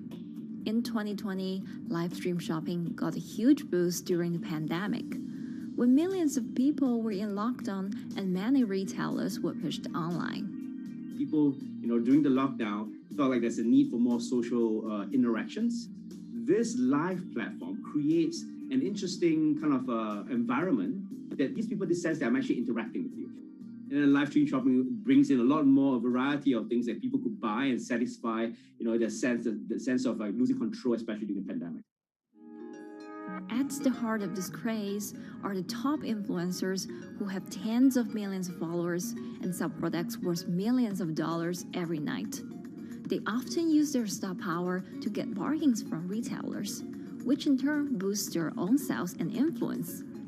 So if you think about China's live streaming, you have to know the king and queen of the influencers.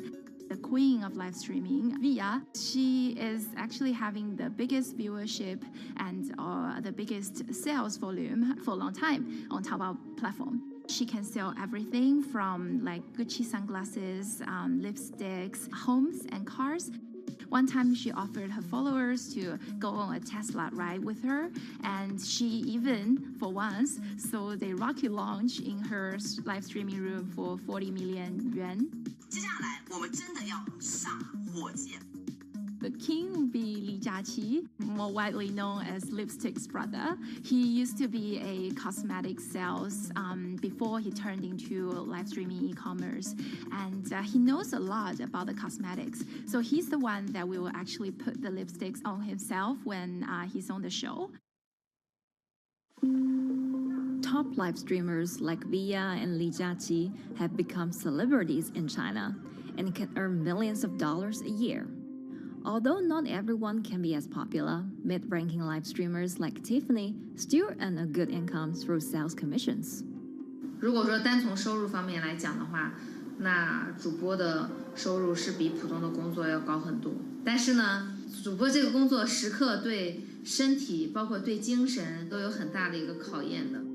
就是每天需要集中精力，然后长达5-6个小时，这种状态是很累的。而且这5-6个小时的话，你是脑子是不停的，然后嘴巴是不停的，然后手也是不停的，眼睛也是不停的。像我们做主播，不是说单一的只做直播一件事情，然后还会有选品的一些工作，然后还会有一些其他的事情排在里面，其实是没有个人生活的。那我觉得增强粉丝影响力的话，不是说某一件事情。可能今天做了什么事情你就增大了影响力，而是每天不断的内容的输出，粉丝不断的可能对你的了解，慢慢的信任你。里面有芝麻酱的味道，如果吃不习惯的话就慎买。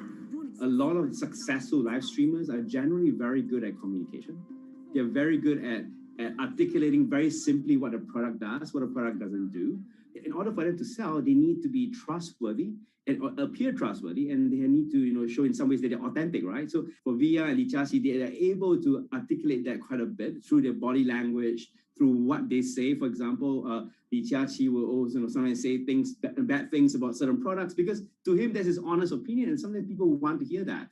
And so they seem very credible, they seem very trustworthy, and don't forget, they're also very entertaining and very interesting. If you're familiar with Li Jiaqi, he won a Guinness record for like the most lipstick applications to models in like 30 seconds.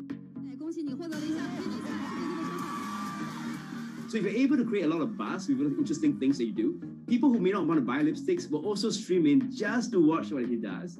And then from there, you might get hooked. 这就是一般女生出门的时候涂的口红的颜色。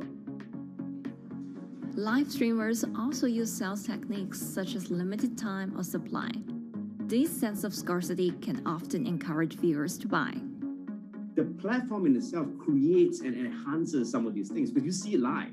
Something we call social proof has taken over, meaning that, hey, other people are interested, other people are joining in, other people want the same product. and they add it in the chat and they ask questions and they say, oh, I want this too. What happens then? It makes the whole product even more scarce. But it's not just influencers. Local farmers, luxury brands, even mutual funds have also started their own live stream shows. Working with very top-tier live streamers can be risky. It's not necessary that the benefits will end up with the brand. So we see company executives opening their own shows. And we see like P&G have their own sales room, which runs shows every day as well. We also have like local governors in like small towns to sell their agricultural products. So the live streaming is definitely transformed the way product owners can think about how to reach their consumers. And it enables a lot of players to actually sell. Live stream shopping is going global. Merchants in Southeast Asia have embraced this trend. And in the West, Amazon has upgraded its live streaming function, adding interactive features like chat rooms. Companies, including Google and Facebook, are also developing and investing in technologies to integrate video and e-commerce. 直播电商它其实已经开始成为主流，它未来的发展空间跟潜力都是巨大的。接下来大家会越来越依赖这种购物方式，会变成一个比较日常化、比较规范化的这么一个趋势。If you look at the numbers alone, their numbers alone, Li Jiaxi's numbers or Via's numbers, you know that they can sell and you know that they can generate revenue. Are they able to sustain it over a long period of time? It depends on how innovative they are at changing some of the things that they do. But you can't expect consumers one day turn into virtual shopping for good. There will be the nature of us that crave to go into the store, to touch the goods and actually wear it and see how it looks like and walk around in that with our friends. And those things wouldn't be replaceable with live streaming.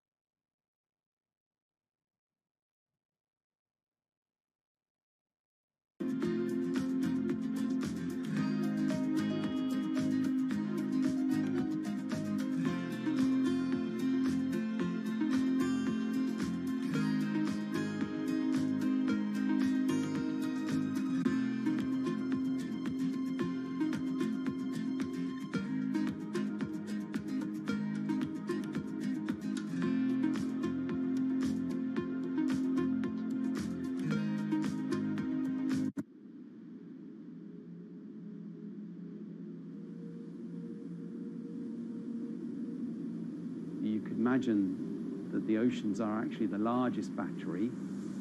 We're storing huge amounts of energy in the oceans. The wave motion can be very deep. It can extend down several hundred meters. And once it gets to the near shore, from about 50 meters, the whole water column is moving backwards and forwards.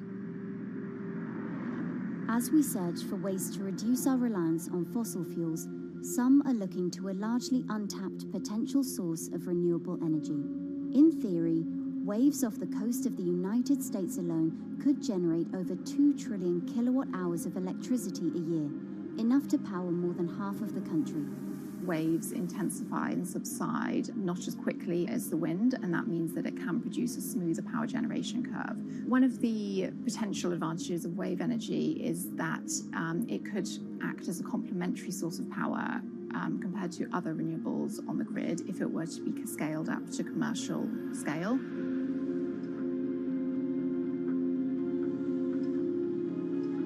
For decades, engineers have been trying to convert wave energy into electricity, but a host of technological and financial challenges have complicated their efforts. In the years from around 2006 to 2015, there were a spate of bankruptcies in the sector, and this was largely because of a lack of kind of continuous proven projects out at sea with reliable electricity generation. Since then, companies have been trying to develop the technologies at a steadier pace and with a smaller cash burn. But the same questions remain. Can companies develop devices and technologies that actually work? Is wave energy just a novelty or something that can become a major renewable energy source?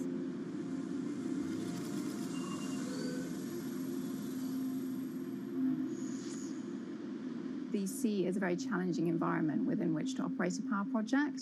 So seawater is corrosive and conditions are very rough. So this means that power projects don't have a very long lifetime, and it increases operating and maintenance costs. Partly because of that, many early wave energy projects hit rough waters, such as the Palamas Wave Energy Converter in Portugal and the Isla Limpet project in Scotland. But that hasn't stopped others from trying.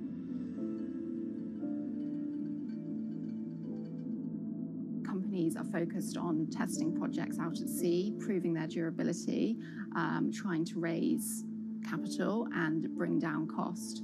The sector hasn't really converged around one single technology design, and companies are kind of undecided about which design works best.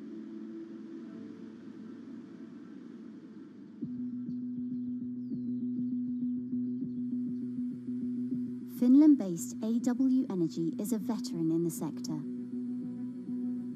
The first proof of concept of the company's device was made in the 90s after diver Rauno Koivusaari observed the strong back-and-forth movement of a hatch cover in a shipwreck in the Baltic Sea.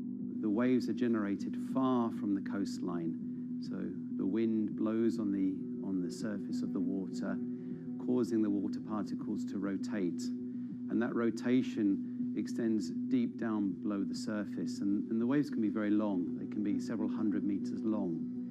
And as they come into the near shore, this rotational energy turns into an elliptical energy, and eventually backwards and forwards, as you probably noticed if you've been swimming on the seashore in large waves, you're pulled in and out. That's the energy that we're extracting. There's a sweet spot where we deploy, so around 10 to 15 meters of water depth. That's where there's still strong wave energy coming in. After years of research, prototyping and testing, the company has deployed Wave Roller, a 350 kilowatt device in the waters off Portugal. Wave Roller has an 18-meter wide and 10-meter high steel panel fixed to the seabed via a floatable foundation. The panel moves back and forth with the waves, capturing the energy.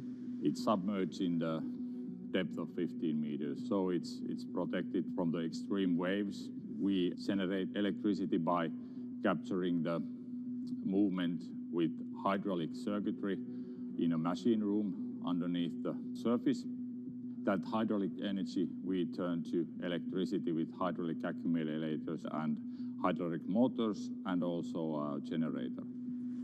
The Wave Roller has survived large waves at sea for over a year and delivered electricity via an underwater cable to the grid in Portugal. Meanwhile, the company has won a €2.5 million grant to work on an upgraded version of the Wave Roller, aiming to increase the electricity generation capacity to 1 megawatt. The upscaled device would have a bigger panel, 2 power takeoff units, and improved software to control the energy production. We have taken into use a wave prediction algorithm that kind of tells us what kind of waves are coming in to our device. That gives us few seconds to prepare for capturing more energy, and the difference in that is significant. Our future plans are to deliver technology around the world. So I'm hoping we can be working on delivering technology to projects in Asia and also in the American continent as well.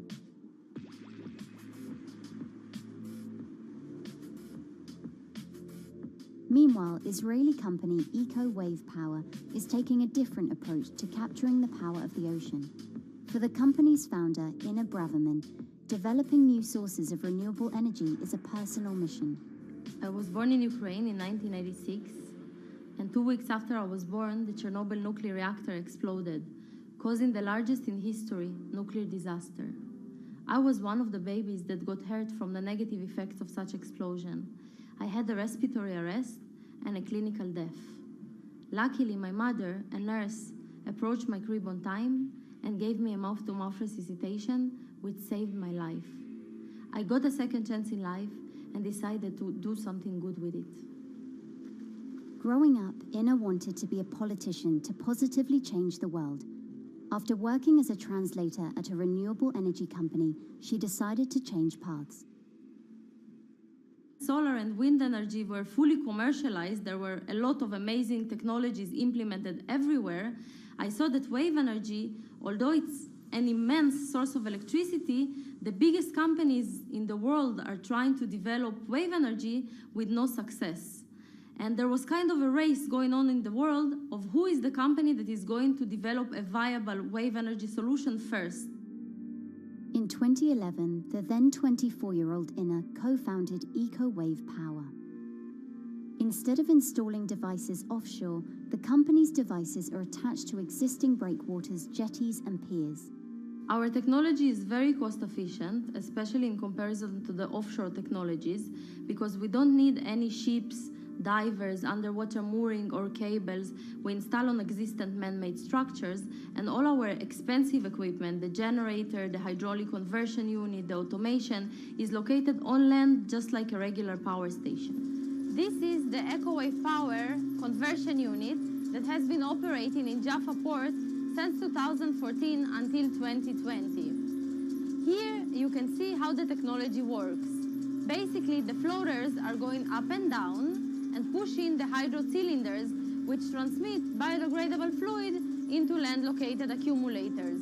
A pressure is being built. The higher the waves, the higher the pressure, which is used to turn the hydro motor, which is turning the generators. The whole system is controlled by a smart automation system, which you can see right here. And in case of upcoming storms, the system automatically raises the floater above the water level and keeps them in the upward position until the storm passes. The company has been operating a 100-kilowatt grid-connected device in Gibraltar since 2016, which is enough to power 100 households. Currently, Inna and her team are working on another 100-kilowatt project at the port of Jaffa in Tel Aviv. The project will be also the first time in the history of Israel that wave energy will officially connect to the electrical grid. And our goal going forward is to expand it to all suitable breakwaters in the city of Tel Aviv and to supply a significant part of the city's electricity needs.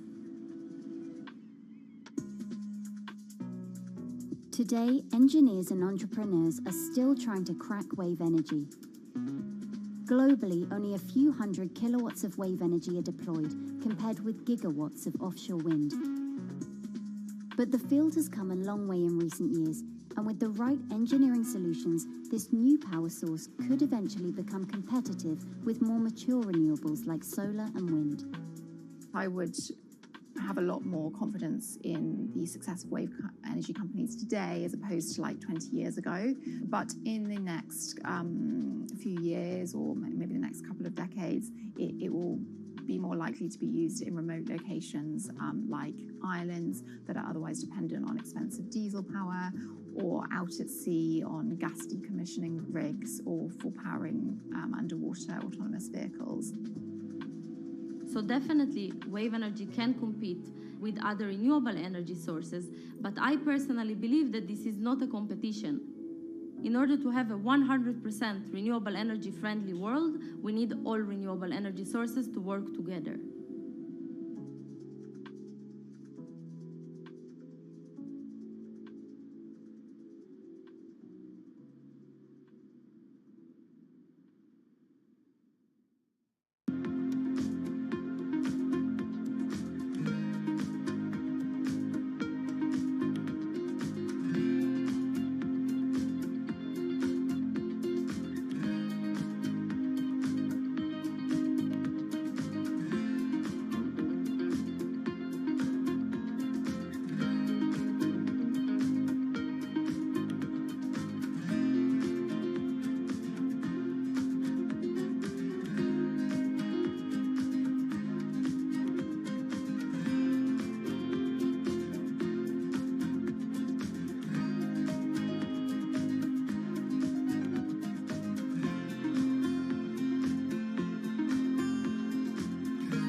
people from? Who are all these people from?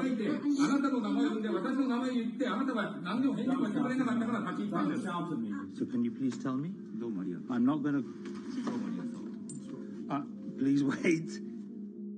You know, I've covered a lot of companies. I've covered a lot of Machiavellian companies where, you know, people play rough. I don't think I've ever seen anything on the scale of Nissan. He is making you, but you aren't from Nissan. I mean, it's corrupt. One of the most dramatic elements was Ravinder Passi's home being raided by court officials in Yokohama. You scared my wife. You scared my children. I worked in Nissan for 16 years. So Rav Passi's journey into the darkest recesses of the Japanese corporate world started when he was the general counsel, the highest corporate lawyer position in the company.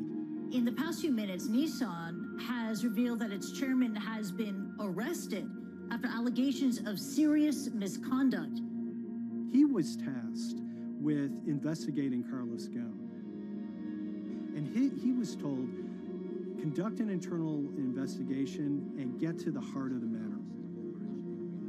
And then along the way, he started to notice serious conflicts of interest. He is one of the few people who knows an extreme amount of detail regarding the alleged crimes by Carlos Ghosn. And he's now ready to tell his own story on the record about some of the events that happened.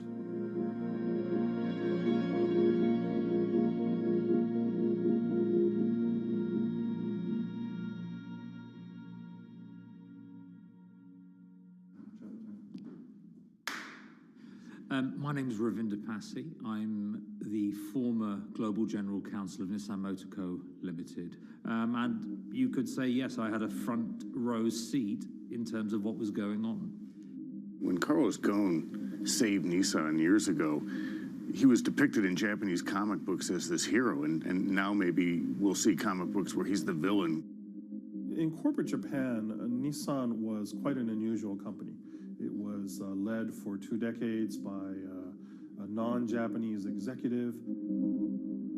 Well, Carlos Ghosn was a hero in the Japanese business world. If you had a global business celebrity in Japan and worldwide, it was definitely Carlos Ghosn. In a country with few foreigners at the top, he stood out. But over the years, he saved Nissan from bankruptcy, allied with Renault and Mitsubishi, and turned the alliance into one of the most competitive in the world. Yet as the years went on, you know, I think his ambitions changed a little bit. He started thinking about legacy plays, and one of them was to really tighten the alliance between Renault and Japan. And unbeknownst to him, there was a contingent of senior Nissan executives that were really felt threatened by that move. They really thought that they would lose complete control of the car company, and even in the government, there was probably a little bit of anxiety about a national champion in the auto industry falling under full-blown foreign control. Carlos Ghosn was an auto industry leader, respected by many in Japan. Now he's in jail. The arrest of Carlos Ghosn came completely out of the blue. This was in November of 2018. He was coming to Japan on Nissan's corporate jet for a regular executive meeting, and he was met on the tarmac by Japanese authorities who whisked him away to jail and charged him with financial misconduct crimes. So what happened was that a power struggle ensued inside the company, and somewhere along the way, it was criminalized. By that I mean that there were allegations leveled at Carlos Ghosn about the way he reported his pay to Japanese authorities, the way he handled money inside the company, that in other contexts might have been a board action, might have been handled internally. A number of executives at Nissan decided to take this difference and take it over to the Tokyo prosecutor's office, and that unleashed a chain of events that would shake the entire auto industry. So after Carlos Ghosn was arrested, Nissan launched an internal investigation into the events that led up to his arrest. So Rav Pasi was tasked with investigating Carlos Ghosn, and he was told, get to the heart of the matter, find out what Carlos Ghosn did wrong and bring it to our shareholders. Yeah, it's really complicated because you had various things coming out of the weeds. 2018, the investigation has started, and we become aware of matters in terms of conflicts, actions by certain individuals that cause some concern because things might not quite be what they seem. So in our story, we really took a close look at Harinada and his role in Carlos Ghosn's downfall. Harinada is one of the most fascinating figures inside Nissan. He's also a lawyer. He's originally Malaysian. Hello, Mr. Hadi. And he had a meteoric rise through the company and became very, very close to Carlos Ghosn and other top figures. He had a front row seat at all the major strategic deliberations at the company. And when he discovered that Carlos Ghosn, as his final legacy play, was going to tighten the relationship between Renault and Nissan, he made a decision to go against Carlos Ghosn. And he became one of the key figures that decided that Carlos Ghosn had to go.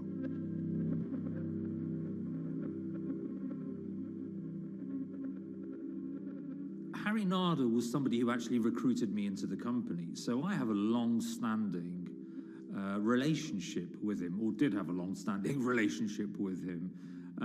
For many, many years, he was a mentor.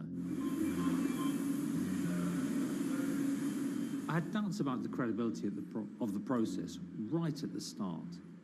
Harinada had a plea deal with the Tokyo prosecutors.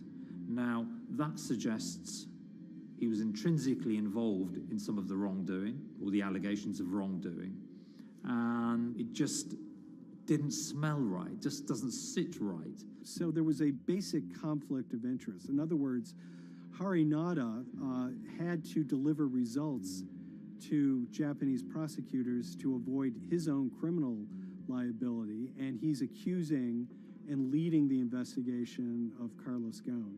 Some of the people who had been involved in the Connection lost. crimes were also looking into the affairs themselves. Ravinder Pasi began pointing out some of these conflict of interest issues. And the reason for that is essentially his concern was for the company. If the company's own investigation into itself was compromised, that could lead to a very weak position in various lawsuits that it was dealing with across the world. I had discussions with Harry, discussions with the statutory auditors about these conflicts, discussions with HR about some of these conflicts, because at that point, we reported into him. You know, at the time, everything was quite, as you can imagine, it was, we've got to do this, we've got to do that, we've got to move fast. But when you step back and look at some of these things, you just think, my God, what was going on here? Because me, members of my team, were being placed in immediate danger. Your chairman's been arrested, a representative director's been arrested. They both happen to be foreigners. And then now what we need to do, we're being instructed to do, is certain compliance professionals need to go into properties in Brazil, for example, and retrieve evidence. They've got to do it very carefully, because if they don't do it carefully, they're going to get convicted of criminal activities. And likewise, when a team of lawyers were commissioned to go to Lebanon, I mean, one of my immediate concerns was, why are lawyers from Nissan being sent to go to Lebanon to retrieve evidence? These are just lawyers, they're corporate lawyers from Nissan. You had revelations that a number of executives had benefited from share appreciation rights when they shouldn't have. I mean, you know, substantial massive amounts of money being taken by these guys when they weren't entitled to take them. And you do think, yes, how is this going to look later on? It's going to look quite concerning. So that triggered for me the sort of assessment that, well, I'm going to have to do something, because up until this point, I haven't put down on paper these conflicts and these issues.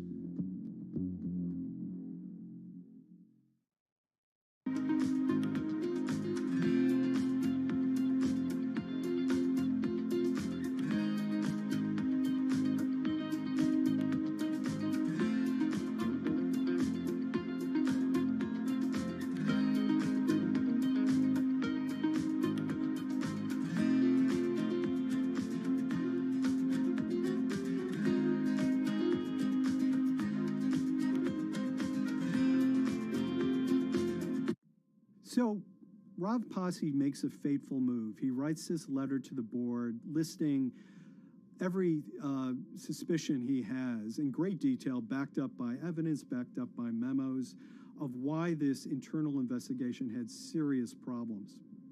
He sends the letter to the board, and it's crickets. He doesn't hear much of anything. Nothing happened thereafter.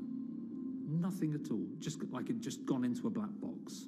And he began to suspect that there was a desire, even at the highest level within Nissan, to kind of sweep these conflicts of interest under the rug. Unfortunately for me, I think, again, with hindsight, people must have thought that this is the nail that's sticking out, and we can't have this. Within 3 days of me submitting that to the board of directors, that letter to the independent board of directors, I was removed from the Goan Executive Conduct Matters. I was then told that I could not attend board meetings anymore. And up until that point, I had attended every single board meeting.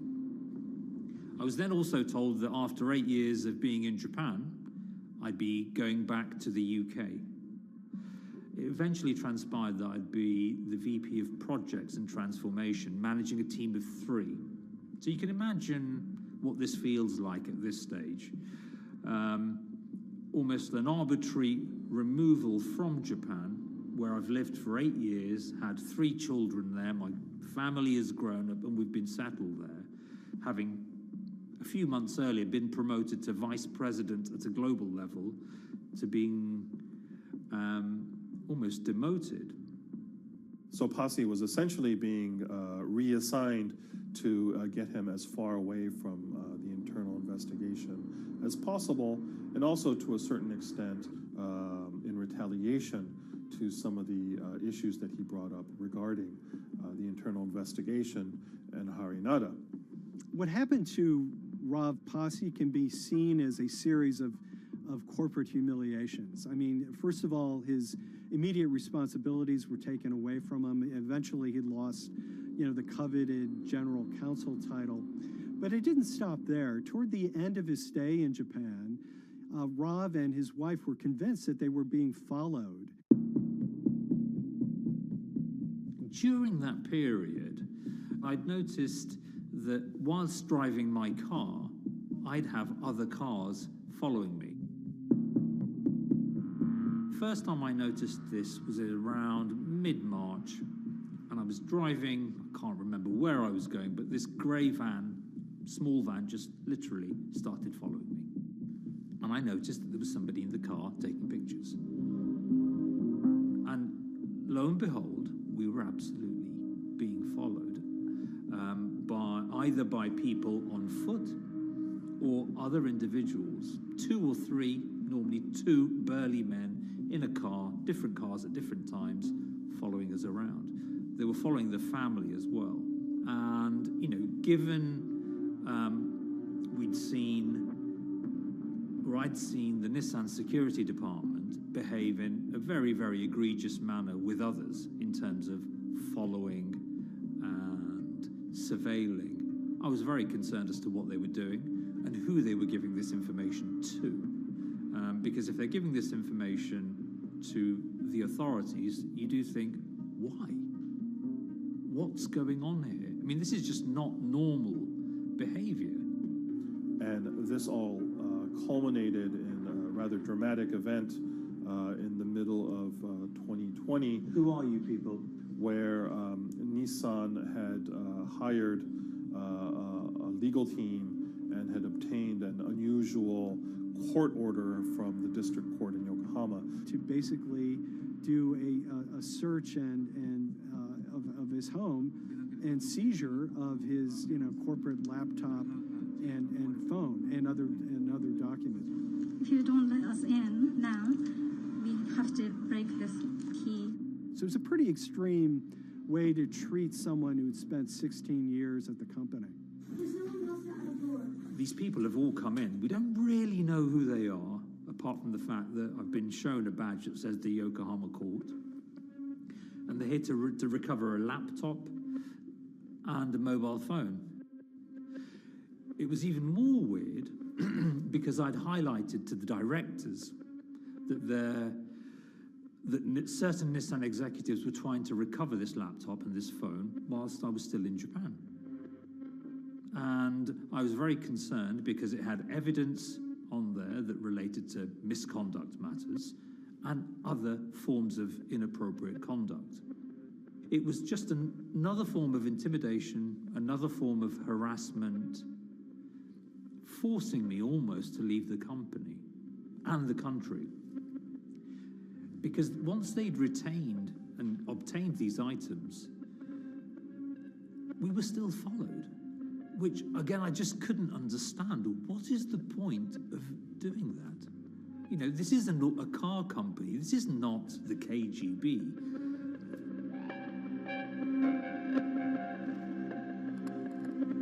I think it's fair to say that Rav Pasi didn't have full battlefield awareness of all the intrigue going on at Nissan. I mean, Hari Nada is interesting because he's both charismatic and charming, and one of the most brutal corporate infighters one could ever run across. This is a confidential company email, right? You should not have this.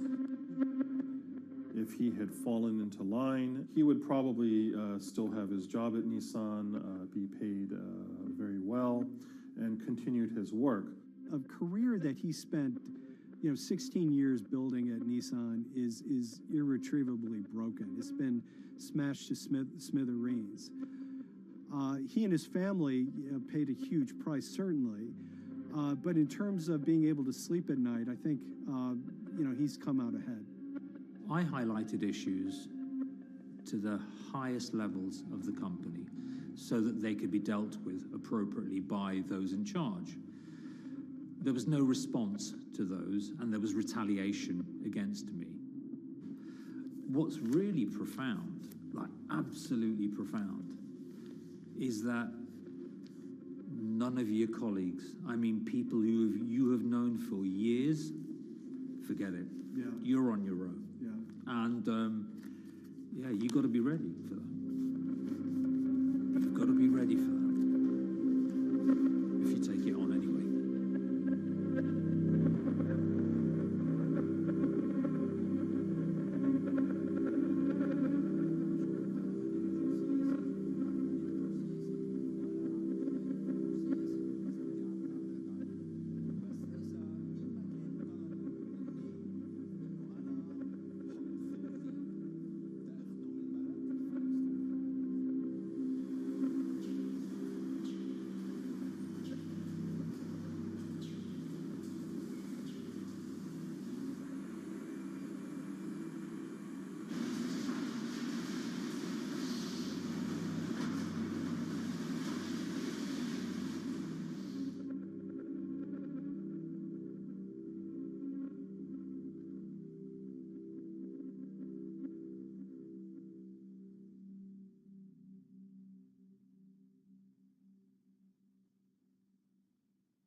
This is the awful truth.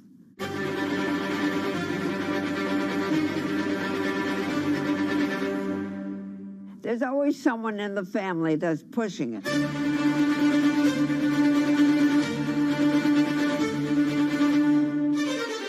This lady does not deserve to be taken advantage of, especially at your age with your own grandchild. Yeah.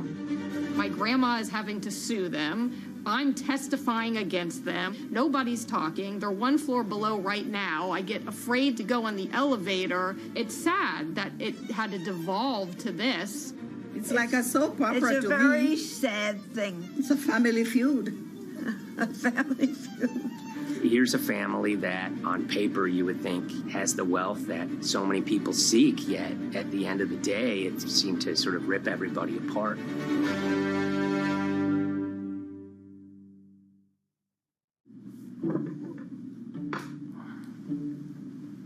My name's Tom Schoenberg. I'm a senior reporter here at Bloomberg News, cover financial enforcement.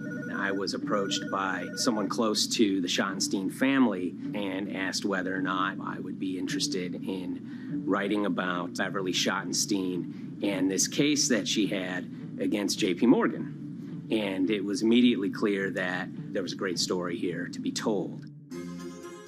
So I started just, assembling all sorts of documents that the family made available to me. That included a diary that Beverly had begun writing when she started having suspicions about what was actually going on with her money. Beverly obtained her wealth from the Schottenstein kind of retail empire that has at times included Big Lots, Value City, American Eagle Outfitters, DSW Shoes.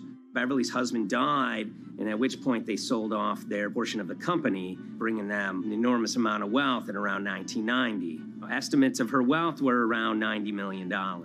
She, for many years, had that pool of money being managed by outside advisors. Her grandsons in the late 2000s had both graduated and were becoming financial advisors. She gave them a little bit to work with, and over time, her grandson, Evan, became the trustee of her entire estate. Managing sort of family money is not a conflict. In fact, some ways in wealth management, it's kind of how you get your start. It's kind of the seed that you need to sort of get going in the business. But Beverly started having suspicions that something was wrong probably in around 2016. Well, there were suspicious things, but taken separately without everyone talking about their own experiences, it was hard to really put it together.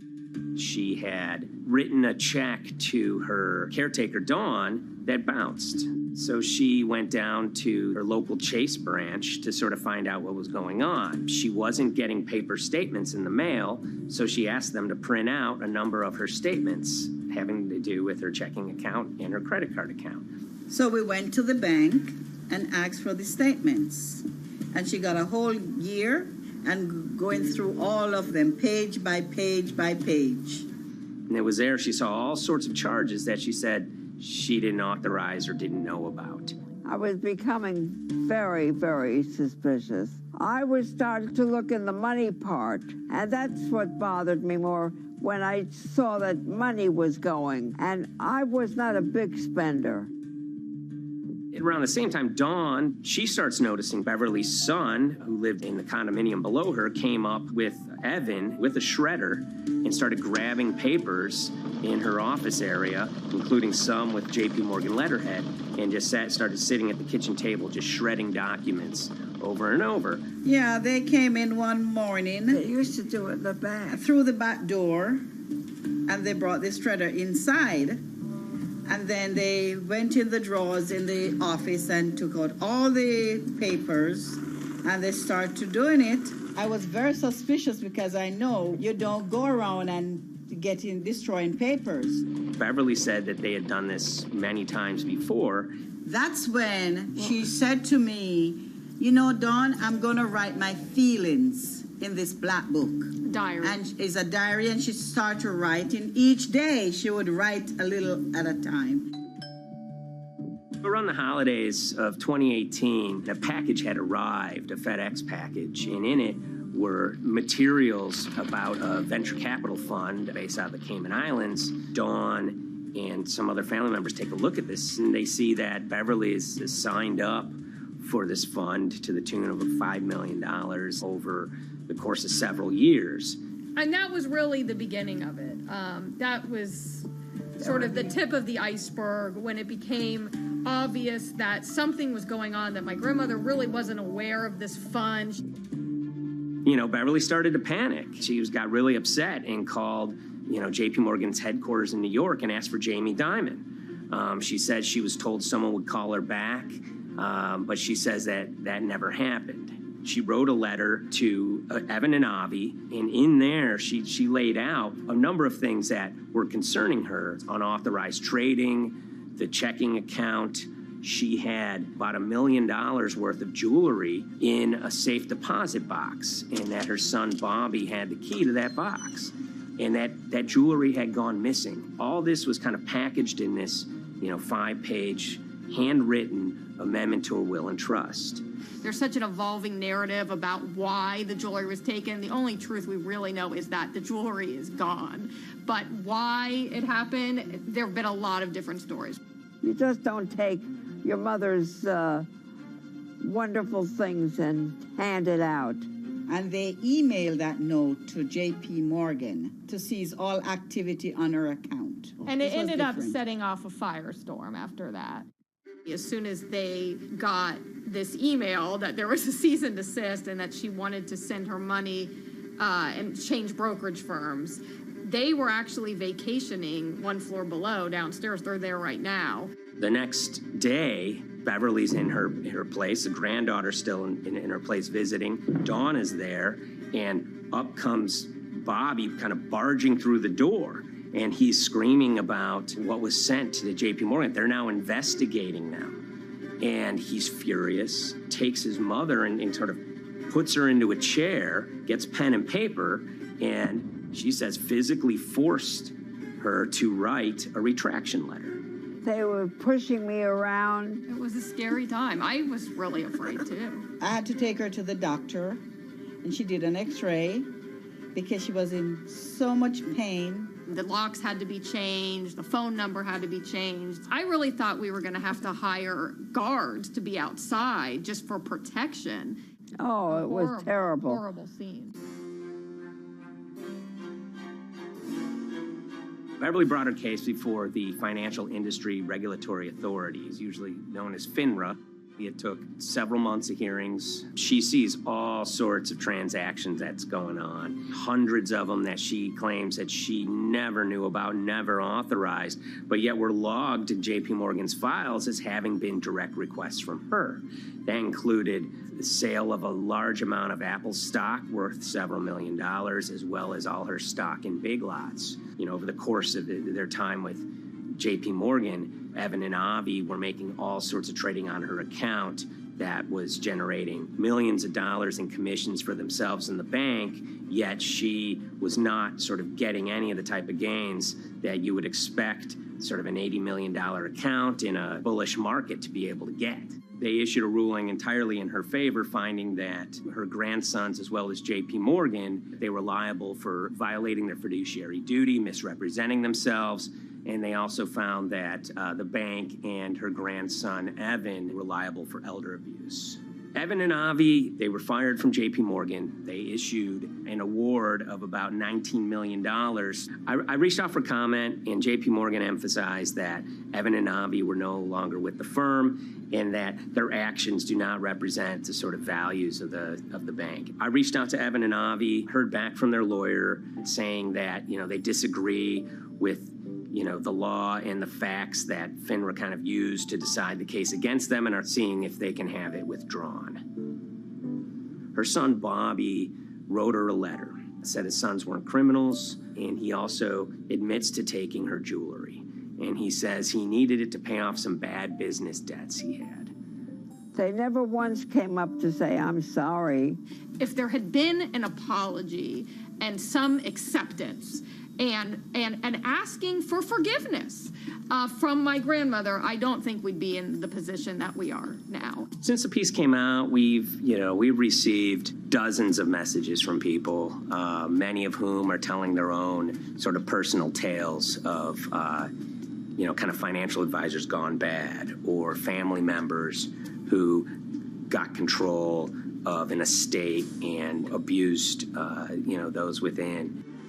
It seems that it's really resonated with a lot of people. I keep, hearing a lot of feedback about Beverly and how, a lot of people feel she did the right thing. You're never too old to stand up for yourself and try to right an injustice. She was adamant that she wanted to stand up for herself, but at the end of the day, they did wrong. It's a painful life lesson.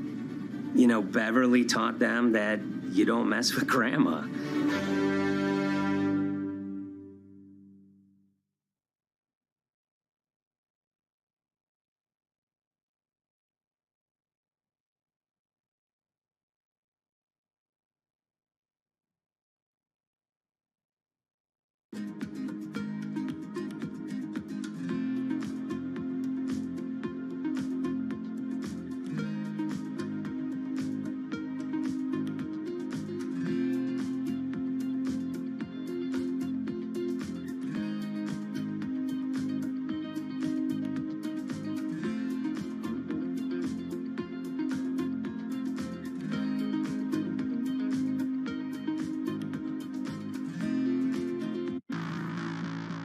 On April 20th, oil markets did something they never had before, and they crashed, went into negative territory and closed the day at minus $40. Meanwhile, in a place called Thaden Boyce in Essex, a group of 9 traders, led by a guy called Cuddles, made $660 million over the course of a couple of hours. The price of oil has collapsed to a record low. We've never really seen anything like it. WTI this morning down more than 35%. People maybe wouldn't have been so surprised if the oil price had fallen to zero, but the oil price went to minus 38. It went far lower than anyone had expected. And so lots of people in the market were saying, well, hang on, something else is going on here. A couple of months later, I started to get wind through a kind of network of sources that a tiny firm in the outskirts of London had made a huge amount of money that day and potentially had some part to play in what happened. The information we got was that 9 traders at Vega Capital London had made in the region of $660 million in one day. As a group, I think they made as much money in one day as Apple makes from its international sales in one day. I mean, it's an insane sum of money. Did they pull off a fantastic trade? Did they predict the way the market was moving and get it absolutely right? Or was there something else going on, and had they actually done something that breached market rules in a bid to sort of push the market? And that investigation is ongoing.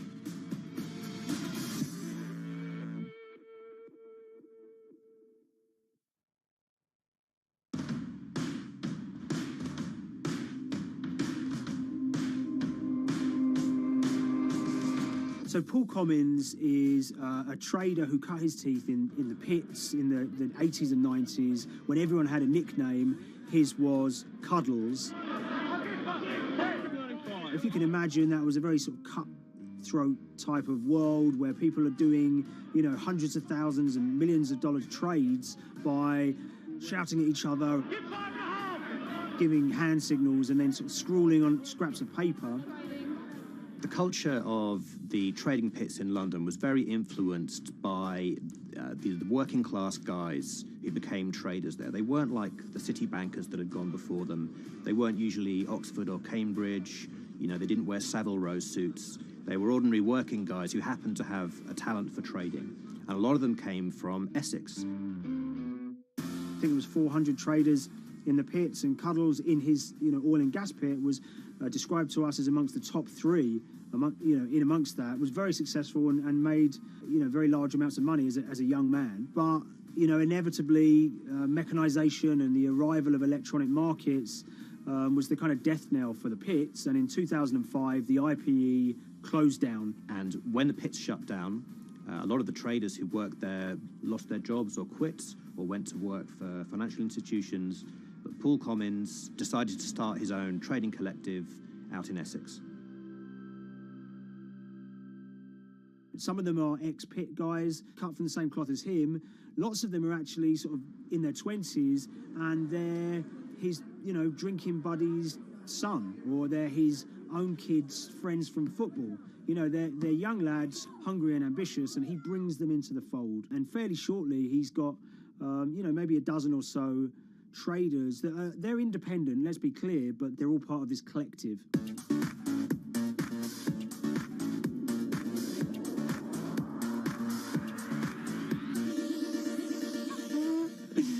Yeah, I'll let Liam deal with Essex.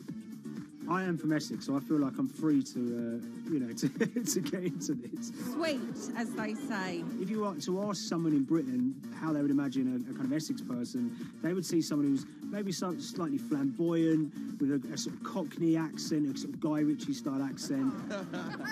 Not afraid to splash the cash, but it's probably pretty bright and has done well for themselves. Don't even make sense, does it? But, these guys, they drove around very nice Rolls Royces and Bentleys. They went to places like Marbella on holiday. Thaden Boyce is a very wealthy place. You have to have considerable income to be able to afford to live in that village. It's a really nice place to live, and it's 20 minutes tube ride away from the city. Earlier in the summer, we have this lead, which is that there's this tiny firm called Vega Capital London, and they were the biggest winners from the biggest oil crash in history. Anyone that covers markets is going to be surprised about that. You're thinking your BPs of the world or your Glencores, but it's this tiny firm. And one of the big challenges that we had was actually finding out who worked with Vega Capital. It wasn't immediately obvious, and at first we had absolutely no idea. If you go to the Vega Capital website, it says it's under construction. If you do basic online searching, it's very difficult to find anyone who's publicly connected to the company. So inevitably, we're incredibly curious at this point. Like, who the hell are these people? The more reporting we did, the more it became clear that this group were connected socially as well as professionally. They went to weddings together, they played golf together, they would go on holiday together.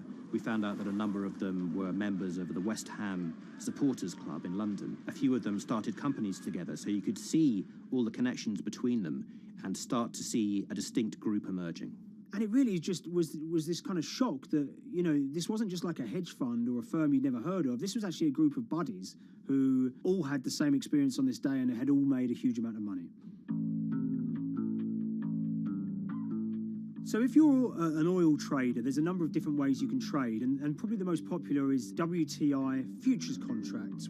And it's basically a contract that says, I'm going to buy 1,000 barrels of oil from you at this point in the future, or I'm going to sell 1,000 barrels of oil to you at this point in the future.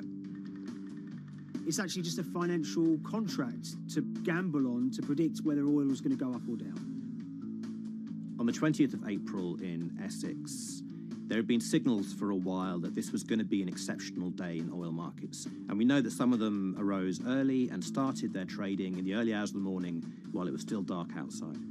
Essentially what they were doing is buying contracts that gave them an obligation to buy oil at whatever the price ended up at 2:30 p.m. So they're basically placing a bet that oil is going to fall throughout the day. But they're simultaneously selling lots of oil as well. And whether they make a profit and how much profit they make is the difference between what they buy the oil for and what they sell the oil for. Now, of course, we now know throughout April 20th, the price dropped and dropped. So this is going very well for them. They are committed to selling oil at these prices, and the prices are continuing to fall, which means they're going to be able to offset it and buy oil at cheaper at the end of the day. Now, once it gets to kind of 1:30, 2 p.m., that's when things start to get really interesting. Suddenly there's a kind of influx of buyers and sellers, as desperation increases in the market and trading volumes go up.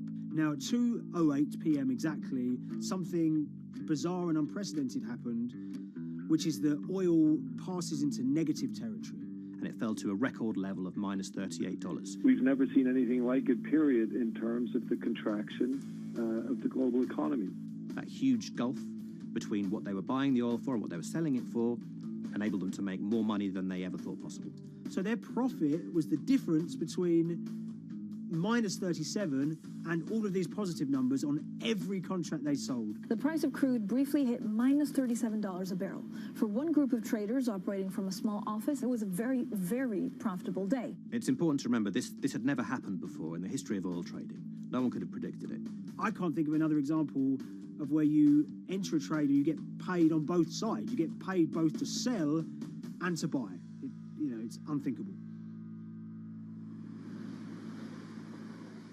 One thing we know about the Cuddles Trading Arcade is that they were very comfortable taking large risks. And, you have to be clear, this was a large risk.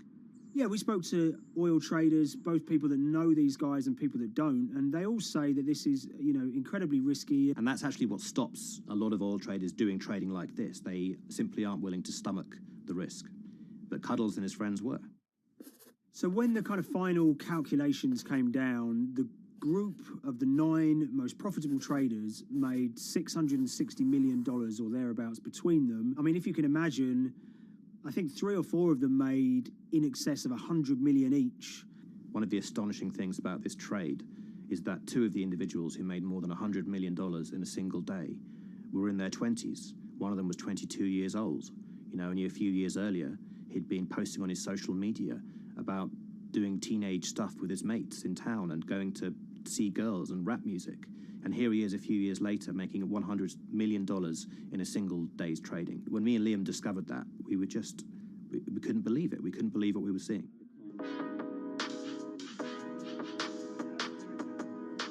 Oil trading is a zero-sum game. Anytime you're making money as an oil trader, someone else is losing it. Amongst the biggest losers were the investors in this Chinese fund, Crude Oil Treasure Fund. There were thousands of them, and they lost everything. Lots of people had put their savings into oil funds. They lost money that day.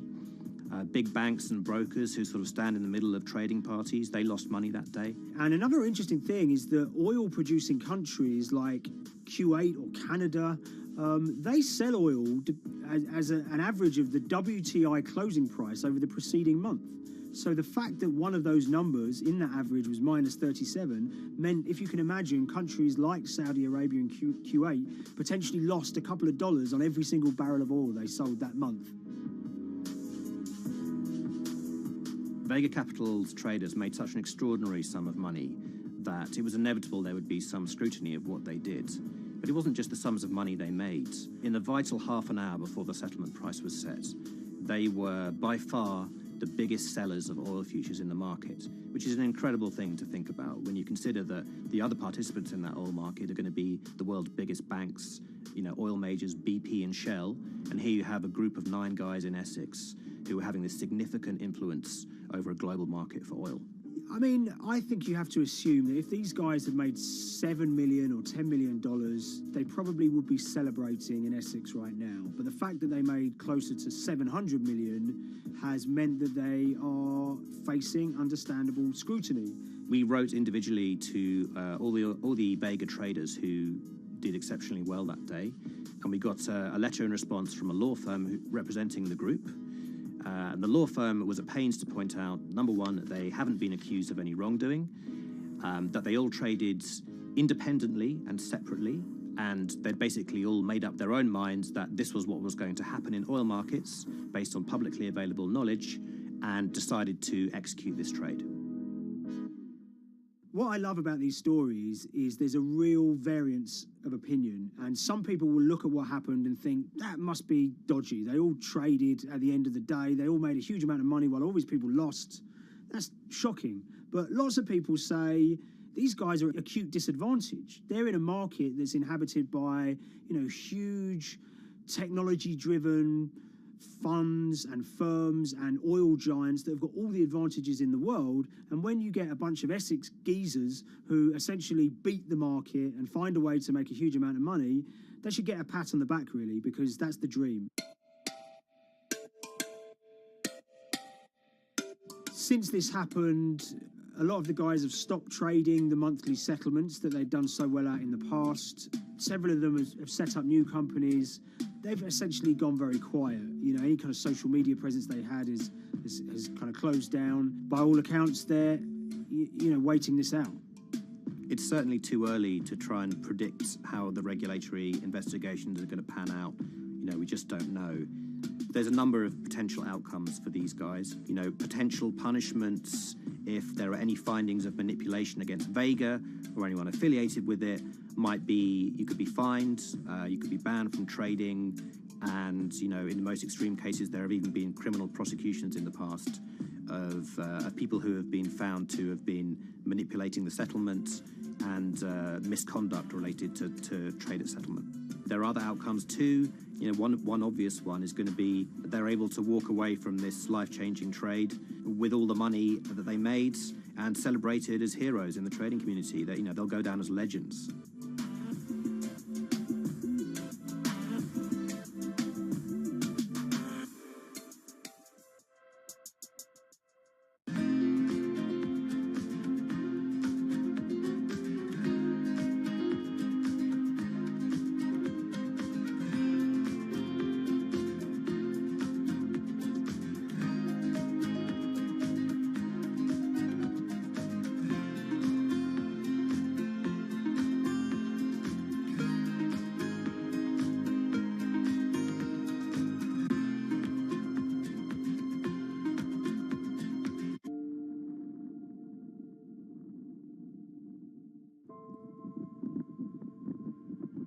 It's very important, given the nature of the climate crisis right now, for the general public to have an understanding of what progress is or is not actually happening.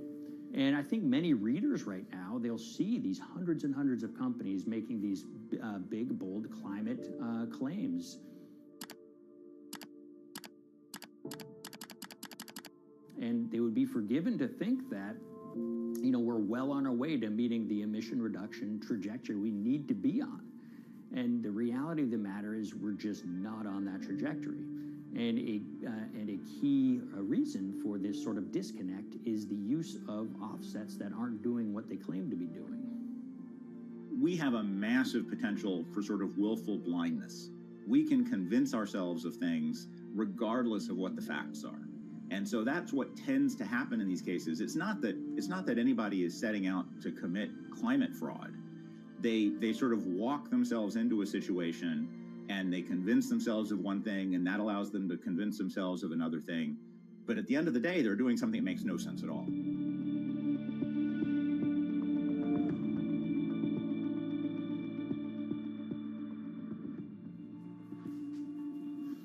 My name is Ben Elgin. I wrote the story about how the billion-dollar market for carbon offsets is setting back the fight against climate change. So one of the challenges in reporting on carbon offsets and trying to figure out what's going on is really finding good experts who have been steeped in this marketplace and are willing to candidly talk about it. One of the best people for this is a fellow named Mark Trexler, and I've been talking to him for more than a decade. My name is Mark Trexler. I've worked in climate change for the last 30 years. I was actually hired by the World Resources Institute in Washington to work on the first carbon offset project in 1988. In terms of defining a carbon offset, one of the beauties, so to speak, of greenhouse gases, sort of the silver lining of greenhouse gases, when you put up a molecule of CO2 into the atmosphere, it can be anywhere in the planet in 7 days. And therefore, if there's an option to reduce emissions on the other side of the planet, and you can do that very cheaply as compared to doing it in your factory, for example, then why not pay that person, that factory on the other side of the planet to reduce their emissions? Then you are, in a sense, offsetting your emissions, and the atmosphere doesn't really see your emissions anymore. So carbon offsets have been around for quite some time, and they were actually key with these international climate agreements, such as the Kyoto Protocol, which mandated the wealthiest countries reduce their greenhouse gas emissions. The treaty was signed on the 11th of December, 1997. Decided. The business community in general saw carbon offsets as a huge opportunity to comply with whatever policies and measures might be coming down the pike on climate change much more cost effectively. We've seen a huge surge in companies making big proclamations about how they're going carbon neutral or zeroing out all of their carbon emissions. We're going to reduce our carbon footprint to net zero. Unilever is committing to net zero emissions. We can achieve a net zero emissions world. We began looking at these corporate claims of dramatically reduced emissions, and we noticed so many of these companies were using carbon offsets to achieve these aims. And as we began to look at the carbon offset projects themselves, what we found is that the environmental benefits claimed by these companies are not actually what they seem to be.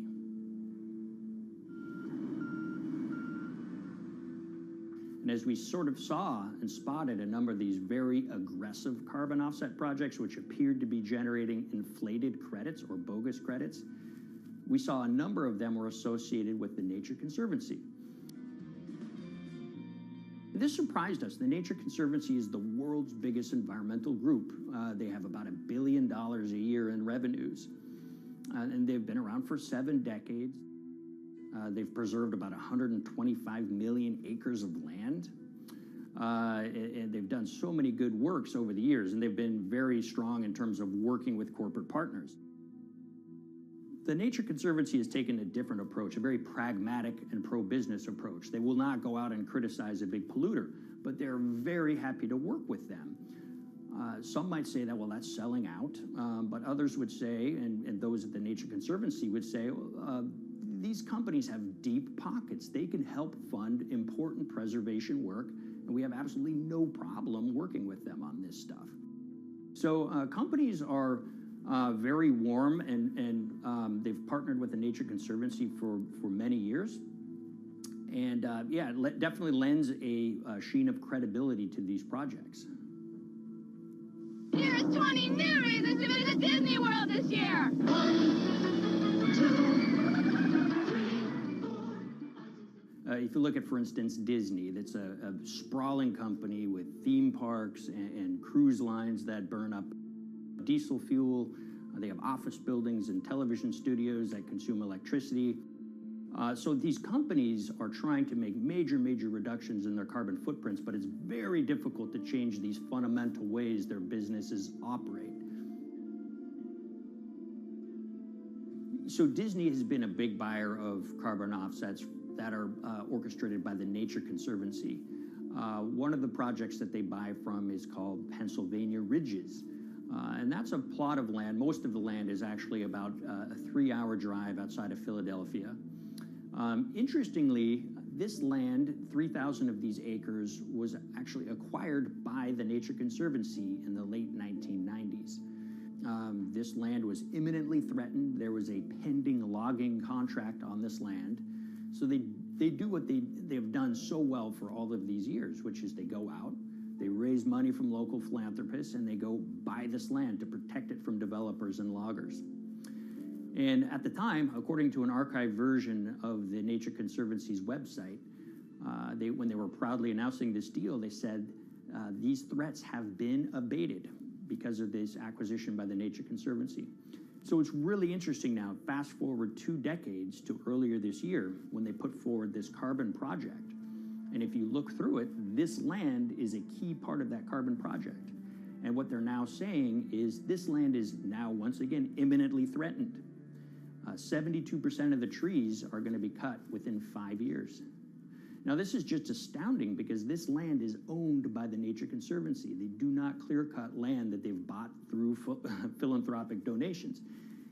So this scenario that they've put forward to get carbon revenues is not really plausible.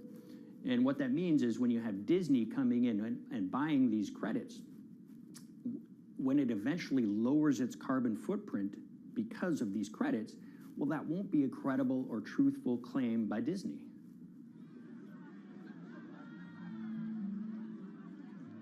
So this is an organization that truly understands the threat of the issue of climate change and is wanting to do its part to address this.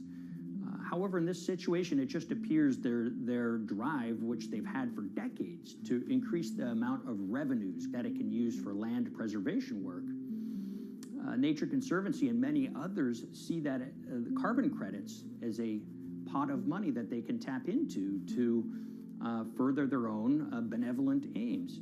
But unfortunately, what this has resulted in is claims of climate progress that just aren't really happening. So the Nature Conservancy defends vigorously these deals, and they and others will say, look, our projects are just following the rules that these registries set up.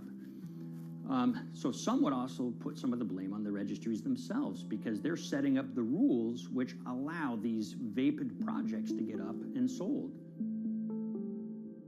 So we've reached out to all of the companies we mentioned in this story, including Disney. They didn't want to be interviewed for this story, but they all told us that, look, we have to rely on the experts out there, and those experts, they say, are these carbon registries that have been set up. Most of these Nature Conservancy deals are set up and sold on this exchange. It's called the American Carbon Registry.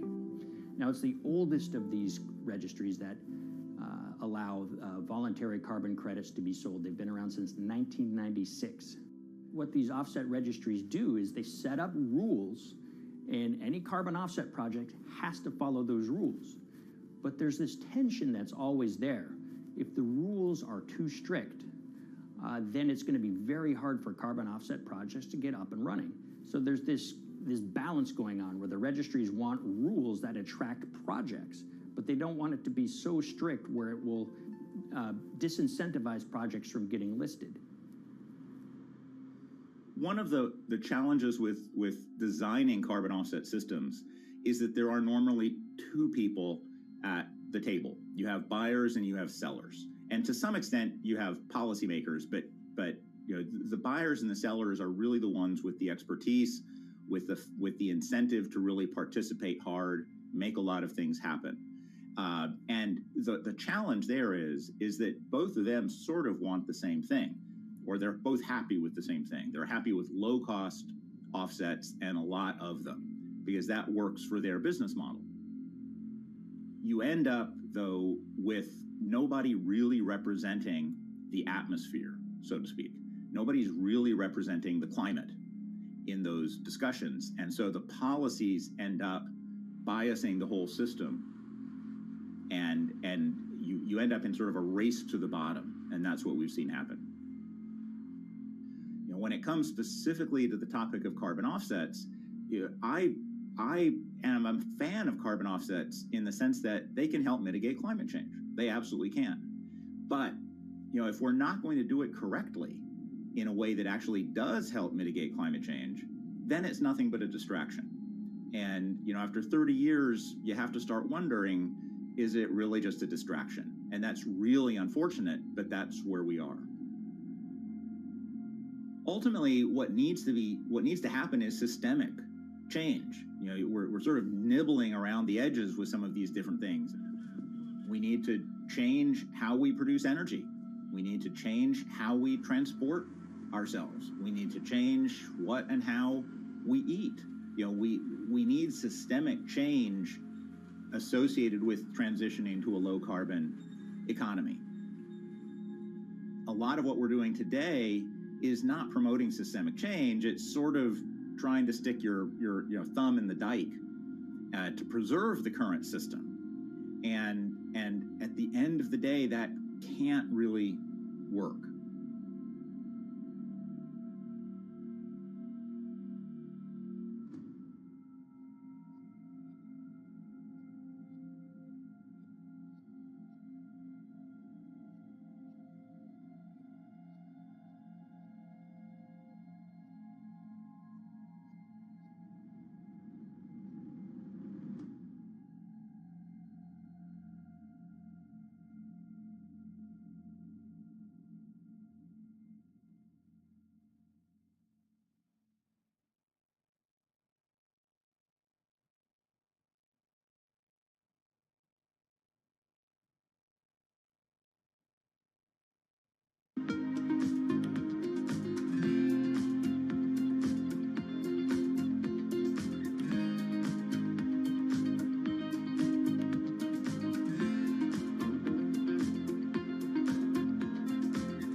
the Hyperloop. There's a good chance you've heard the name by now.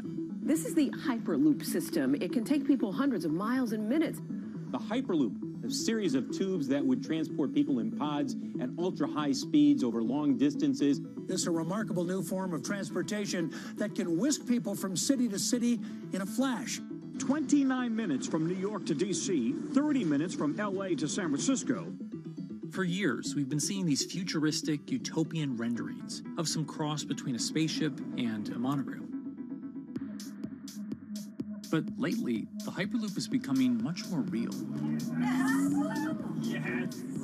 It was surreal to be even sitting inside a Hyperloop, and just even more incredible to actually be like riding down a track in something that was nothing more than a crazy idea 6 years before.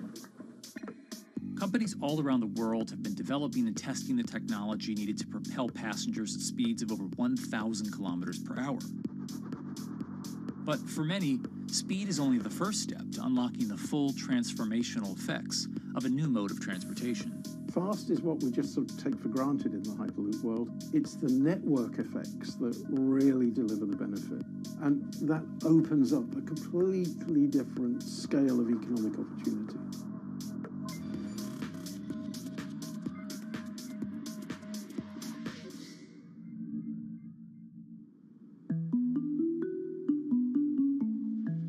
We've got planes, trains, automobiles, and boats for getting around Earth. But what if there was a fifth mode? And I have a name for it, which is called the Hyperloop. The Hyperloop? Hyperloop, yeah. In 2013, while riding high on the growing success of Tesla and SpaceX, entrepreneur Elon Musk released a white paper outlining the basic framework of the technology he called Hyperloop. The basic idea goes a little something like this. A tube reduces the air pressure to a near vacuum-like environment. A Hyperloop pod is then suspended in the tube, usually by magnetic levitation. The whole pod can then be propelled forward.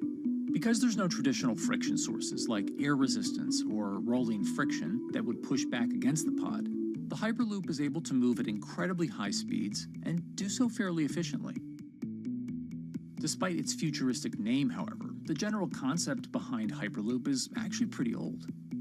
In fact, New York City's first attempt at an underground public transit system in the 1870s was based on a similar principle. The pneumatic transit system was short-lived, however, only stretching one block and topping out at a rather leisurely 10 miles per hour.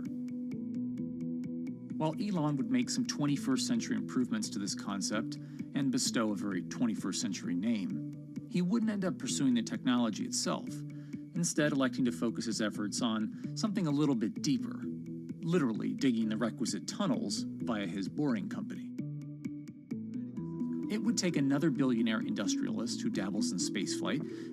No, wait, not that one. Yeah, that's the one. After Richard Branson would make a large investment in the company Hyperloop One, it would be renamed to Virgin Hyperloop. What we've always been trying to do as a company is show that this technology could work, that it could be made safe, and that ultimately it's something that's happening in the next couple of years, not the next 20 years. Josh Geigel is the co-founder and CEO of Virgin Hyperloop. In a familiar tech startup story, he's seen the project go from a garage to a large-scale testing facility outside of Las Vegas. So we started building the first kind of Hyperloop system in 2016. We've done a lot of work, about 500 tests that we've done on that over the last 5 years. And what we realized that we need to do is take that technology, show that it can be commercial, so drive the cost down, improve the efficiency, improve the performance. But the key thing is actually making it approachable and safe for individuals. In order to do that, Josh, along with Virgin's head of passenger experience, Sarah Lucian, bravely volunteered to take the inaugural ride. What her and I were realizing is we're the first two people sitting in a Hyperloop. The only type of people that have gone through this environment are in spacesuits, and there we are in just normal clothes because of the system, the safety of what we've designed. 3, 2, 1, launch. And then once we started going, you felt a bit of acceleration. We accelerated a little bit harder than we would in commercial, be like a sports car. Yes. We got to about 108 miles an hour on that test. And it's a short run, it's about 500 yards or so, and came to a stop. The test, lasting only about 20 seconds and covering only a quarter of a mile at just over 100 miles per hour, is a long way away from a true functioning Hyperloop. But as for optics, it's a crucial step for the future of funding. The number one question we got from investors or from project proponents or just people in general was like, is a Hyperloop safe? And what better way to show something is safe than by actually getting people on it? But convincing investors and governments that would likely be fronting some of the construction costs for an unproven technology is no easy task. First and foremost is the question of safety. Most people don't know how an airplane works, but yet they get on an airplane. They get on an airplane because, it's faster than driving, and most importantly, they've probably gotten off of one before, they've seen someone get off of one before. And so what we set out to do was actually show that Hyperloop could be safe with two normal people, not astronauts, not adrenaline junkies or test pilots or anything like that. Two normal people getting on a Hyperloop, and then most importantly, those two people getting off. But beyond safety concerns, constructing Hyperloops will undoubtedly require a significant capital investment to the estimated tune of around $60 million per kilometer of track. So a track from San Francisco to Los Angeles, for example, is likely to come with a price tag over $10 billion.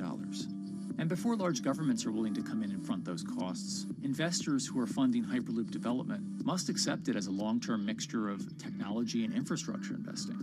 Investors that are used to short returns because you're developing apps or something to that effect, those aren't the investors that really get excited about Hyperloop. What you start to see is the people that are looking at platform technologies, right? So this idea that because the smartphone existed, Uber could exist, right? So who are like the Vanderbilts of this century? And that's the part where you're going to get a lot more no's than yeses.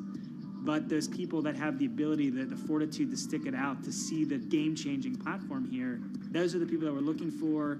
And since we've done that passenger test, there has been a lot of interest that's really, this is a lot sooner than I thought.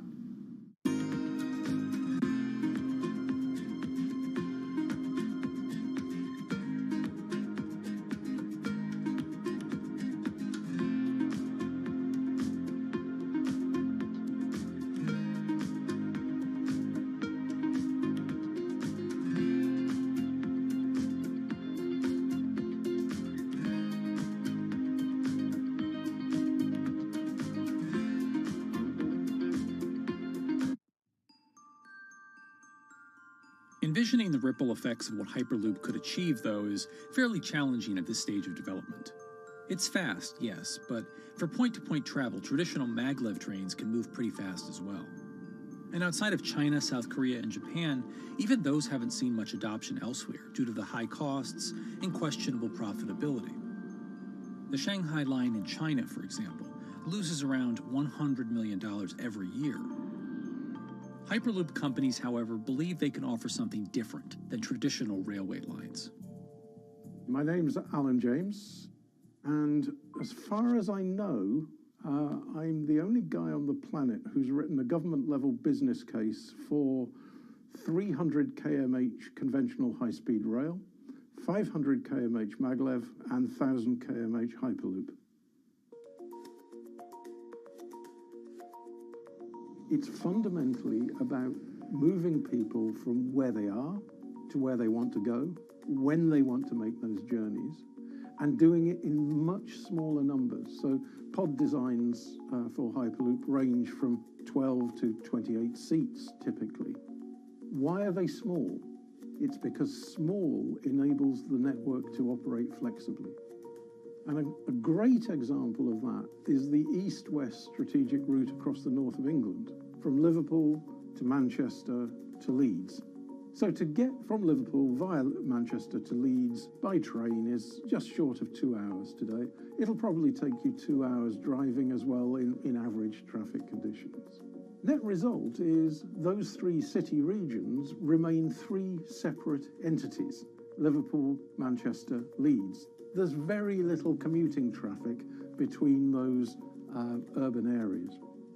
Hyperloop absolutely changes that from the ground up. Liverpool to Manchester is a 5 or 6 minute journey. Manchester to Leeds is also a 5 or 6 minute journey. What that effectively does is create a single supercity economy. In this vision, the Hyperloop acts a little more like a highway, where pods have fixed destinations and don't need to stop along the way. Meaning you can travel on a Hyperloop network from, say, Liverpool to Leeds, while the pod behind you travels from Liverpool to Manchester. And if that metro Hyperloop network is connected to other networks from the same location, you could travel from Liverpool to Paris or Liverpool to Amsterdam, all without making a single stop. For passengers, for business, for leisure, that is utterly transformational. For high-value freight and logistics, it's equally transformational. But critically, if you do a Hyperloop network at scale, you begin to deliver massively significant carbon savings too. A multi-regional Hyperloop network could become a replacement for both short-haul passenger and cargo flights and traditional ground transportation, both of which are significant carbon producers. One Hyperloop-connected distribution hub, perhaps at an airport that is predominantly used for international air freight, replacing maybe 10, 12, 15 distributed road hubs. It takes a lot of polluting and inefficient truck haulage off the roads. That itself means roads gain extra capacity. Hyperloops will still need to use electricity to both move pods and maintain the near vacuum environment in the tube. Proponents of the technology believe that this can be done by using renewable sources, including a combination of solar panels and battery technology that could be used along the Hyperloop itself.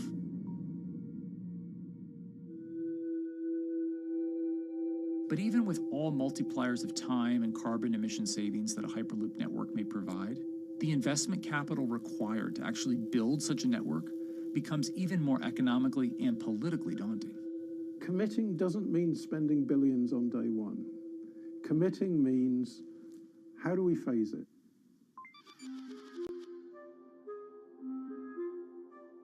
One company in the Netherlands is working to develop that technology, and perhaps more importantly, the international coalition needed to make the Hyperloop network a reality.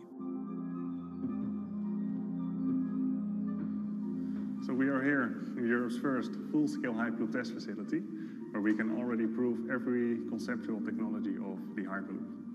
This is Tim Houter, a co-founder and CEO of Hart Hyperloop, headquartered in the city of Delft. And while this testing tube might not seem as large as others, inside is a key technology to create the on- and off-ramp type infrastructure of a Hyperloop network. That is, a lane switch. That's something we can already test here. You can actually see it here, that the track is diverging from one track into two. That makes it possible to eventually split up the Hyperloop track in two sections. And in that sense, you can create a complete Hyperloop network. That in the end will make it possible to travel, for example, over a whole continent. Take Europe, for example, with the same ease as you can now travel with a metro in a city. The nice thing about this magnetic levitation system that we've developed is that there's absolutely zero moving components in the track. So for example, if you have to do a lane switch, all you do is that the tube basically splits up, and statically the tracks also split up. And whenever the vehicle enters a switch, it either pulls itself to the right with its magnets, or it pulls itself to the left with its magnets.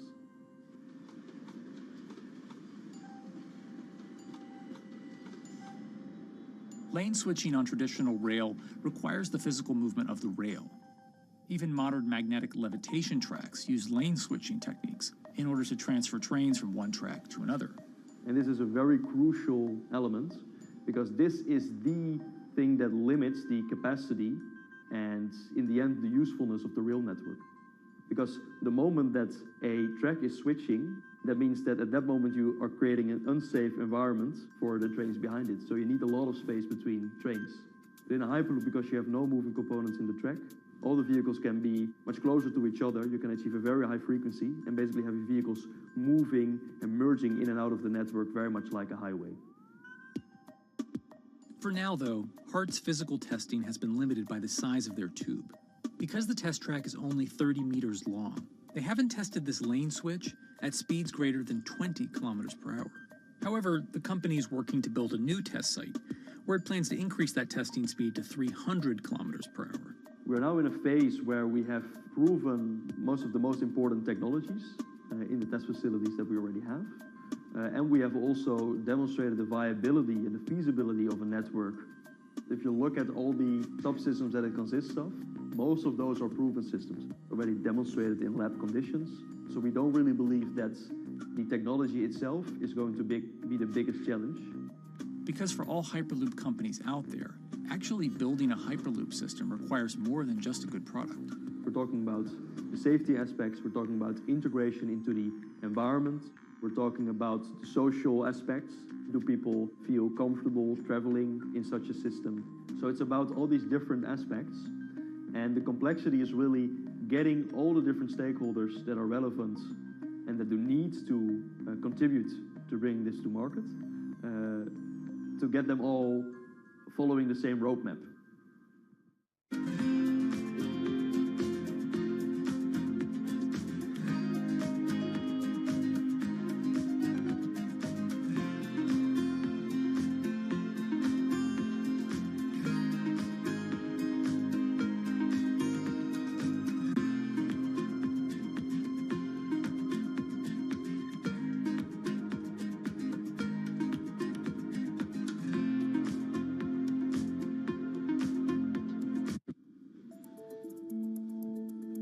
In order to help build this coalition of private and public interest in Hyperloop development, HART in 2018 partnered with other Hyperloop companies from Europe and Canada. The goal was to define, establish, and standardize the framework to regulate Hyperloop systems.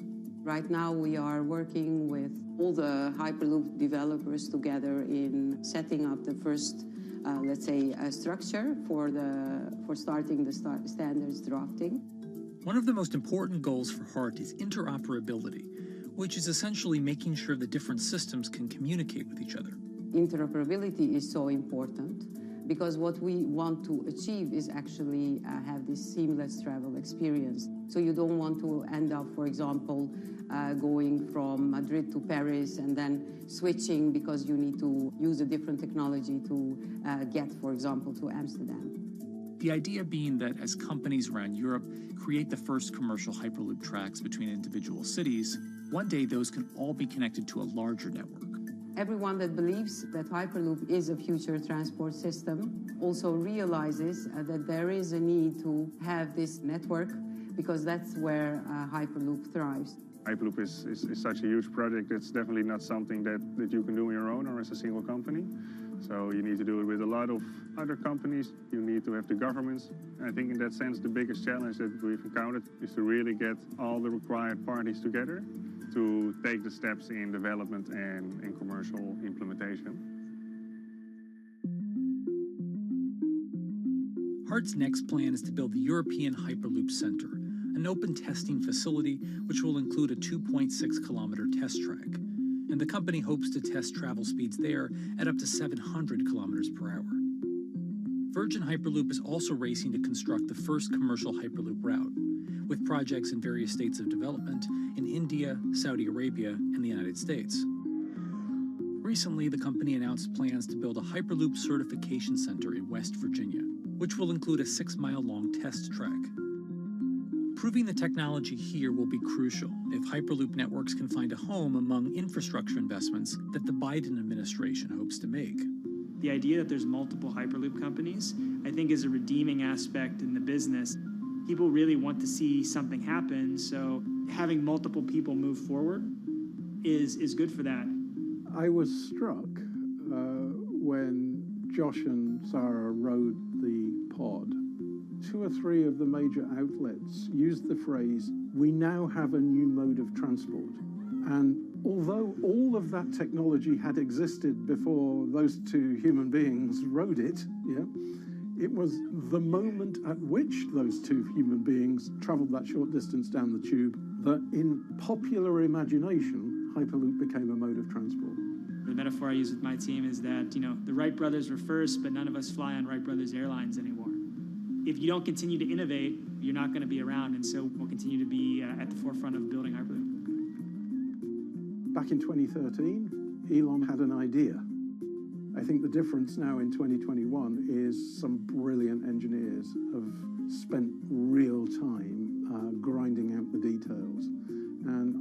thoroughly expect the next 3 to 5 years to be decisive.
This week, how hydrogen can transform our energy usage.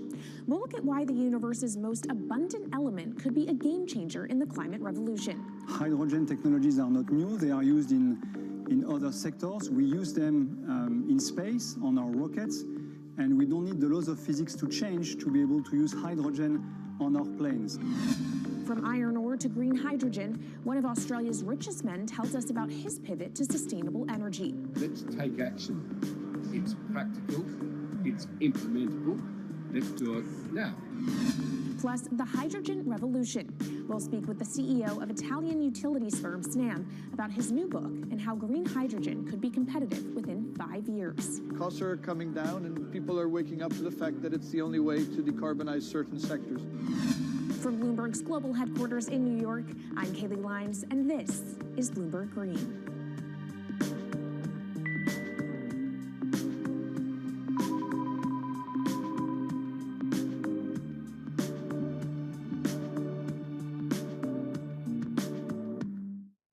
It's a new year, so here at Bloomberg Green, we're highlighting new solutions in the fight against climate change.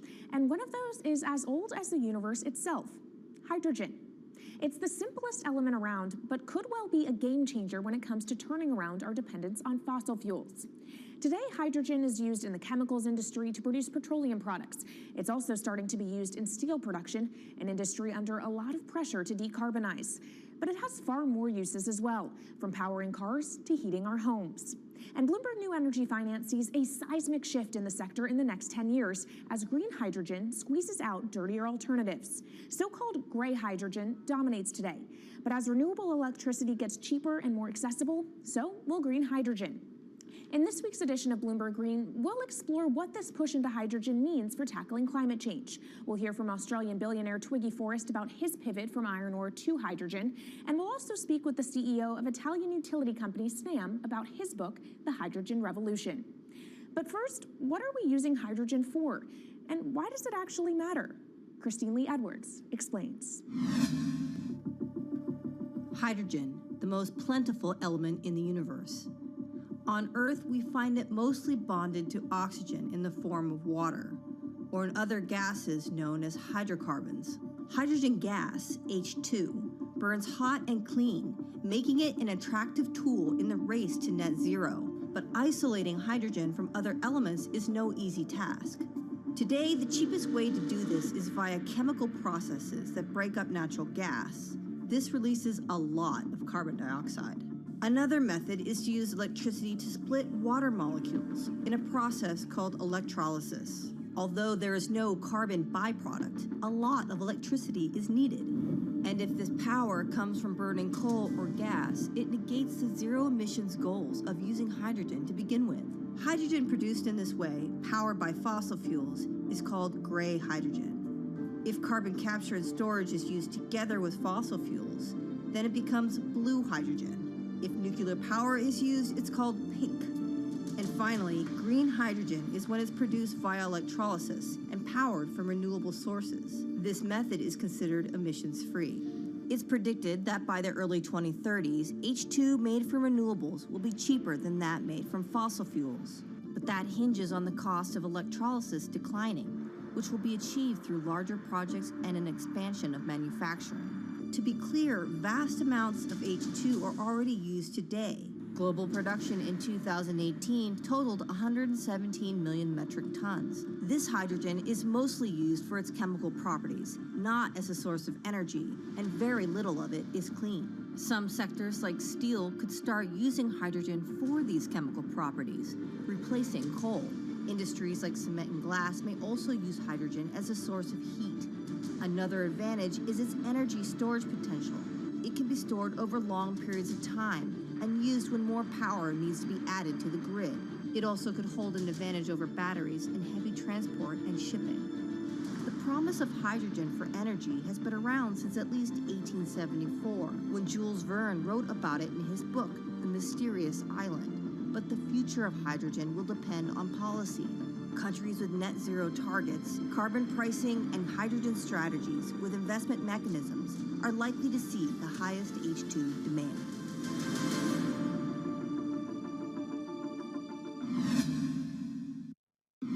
That was Bloomberg's Christine Lee Edwards explaining what hydrogen means for the energy transition. But how are businesses approaching the sector? Well, one of Australia's richest men is making a big play into hydrogen. Andrew Forrest, better known as Twiggy, made his fortune from iron ore, being the chairman, former CEO, and major shareholder in Fortescue Metals, one of the world's biggest miners. But after having made over $10 billion in profit from the metal in the last fiscal year, Twiggy wants to transform Fortescue into a clean energy company. He's been scouring the planet in search of investment opportunities in hydrogen and renewables. The firm plans to allocate up to 10% of its annual profits for green energy investments and is exploring projects across the globe, from Indonesia to Argentina. Francine Lacqua caught up with Twiggy Forrest. There's only one type of clean hydrogen, all the rest is dirty. Yeah. That is green. If you just say green hydrogen is clean, the rest is dirty, then you've actually nailed it. And, you know, anyone else who produces any other rubbish, any other argument, just look them there and say, why is global warming accelerating if anything you're saying is true? And then you'll know, actually, it's greenwashing. Yeah, but there's a lot of greenwashing because I keep on being told it's a transition. We can't just, make the transition at a click of a finger. So what are we doing wrong? What can we do better? I don't remember the personal computer having to transition the typewriter. I really don't remember that. I don't remember the smartphone having to transition the pocket calculator and the old landline. You know, its transition line is complete rubbish. The lie got put to it 2 days ago when JCB, a really loved British company, every right for the country to be part of JCB, and Fortescue, holding a bit of a similar reputation, fantastic track record, everyone's done super well from Fortescue, huge balance sheet, super strong. When those two companies got together and agreed a $79 billion US agreement per annum, right, then that's a real wake-up call to say, hang on, green hydrogen is obviously commercial now. You know, every other form of fossil fuel hydrogen, you know, it can compete with it on price, it can probably lose on price, but what we know, it is cooking the planet. And only green hydrogen, zero methane, zero carbon in the supply chain. Don't worry about the molecules in the supply chain. But at the moment, we're not even phasing out coal, if you look at the G20 communique. So we have a long way to go to talk about only using green hydrogen. Yeah, so look, I have a call, which I'd like to make now, that the world should not fund any more coal-fired power stations, coal mining projects, ever. We should wind them down as quickly as possible because they are cooking the planet just like grey and blue hydrogen is cooking the planet. Yeah. You know, hydrogen, which is not made from renewable electricity, is releasing 10 to 16 times more carbon, let alone the methane, which is worse, than it is hydrogen. So we've just got to stop doing things which are self-harming under the guise of greenwashing. So why are leaders so slow? Even if you look at the appetite for ESG investments, they're growing exponentially, so are emissions. So where are we allocating capital? Okay, so take the recent G20. There's probably a reason why there wasn't strong action coming out of the G20 because people were not aware that major transactions between large companies were taking place now on green hydrogen, that actually this pollution-free all the way through the supply chain fuel was now being transacted at multi-billion-dollar scale. If they'd known that, I don't believe any sovereign leader or any energy minister or climate change minister could not take ultra seriously that green hydrogen is now here to stay. It's broken through. History has been made. It will never go back. Okay, what is the one thing that you would tell leaders today and business leaders? How do we transition faster than what we are now because we're at real risk of missing our targets? Oh, so that's really simple. You stop funding, you stop subsidizing, you stop using money into fossil fuels. It could be carbon sequestration, it could be fuel rebates, could be anything. Hundreds of billions of dollars getting ashed while we ash the planet on fossil fuel subsidies.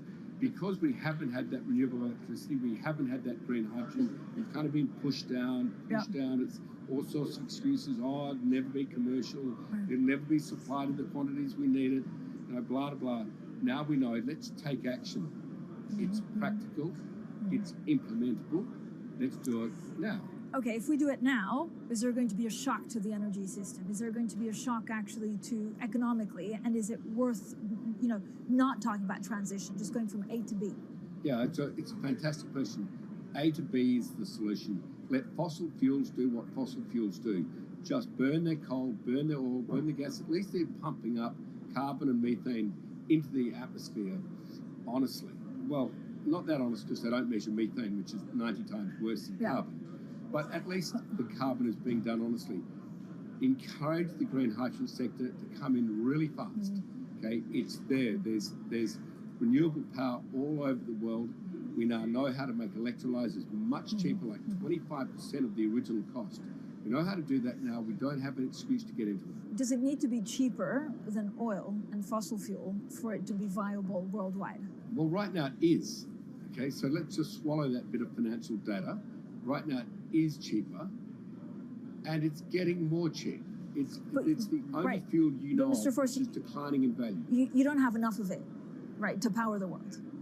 Yes, that's only because we haven't had policies to support it.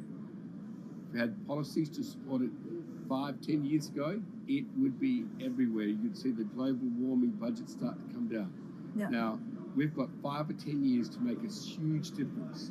I need policy leaders all over the world to appreciate now, okay, big business is transacting with green hydrogen in multi-billion-dollar agreements. We now know it's here and it's here to stay. Let's spread it everywhere.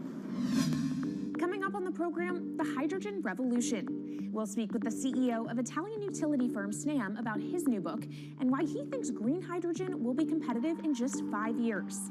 Plus, how are airlines working to become more sustainable? We'll look at how Airbus plans to step up in the climate fight. This is Bloomberg Green.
Bloomberg's world headquarters in New York, I'm Kaylee Lines, and this is Bloomberg Green.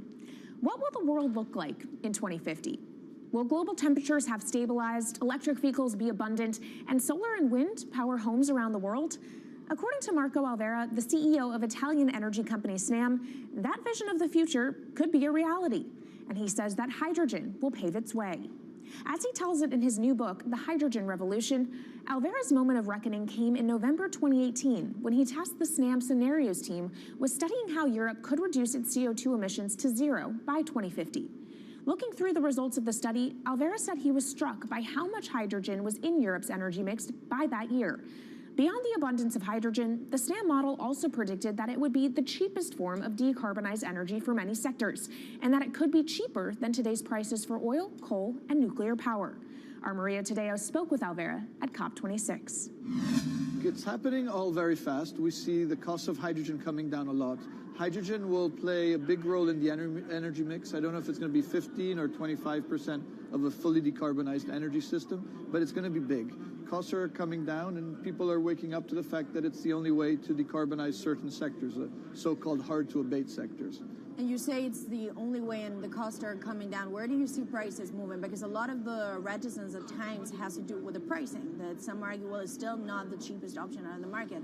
So when I was first working in hydrogen in 2004, it was costing $1,000 per megawatt hour. 2010, $600. Today, $100, and we see it going down to $50 in 5 years' time, and to going down to $25 per megawatt hour in the next 10 years or so, which is a quarter of where it is today. That's really because renewable energy, and we're talking green hydrogen here, renewable energy costs are falling, but the cost of making the electrolyzer, which is the kit that you use to convert solar or wind energy and water into hydrogen, the cost of this kit is falling a lot because it doesn't really exist on an industrial scale. So as we build up capacity, we industrialize it, we standardize it, and we squeeze costs out. That's really the cost trajectory. And for that, of course, you need demand, however, for governments and also institutions to kind of buy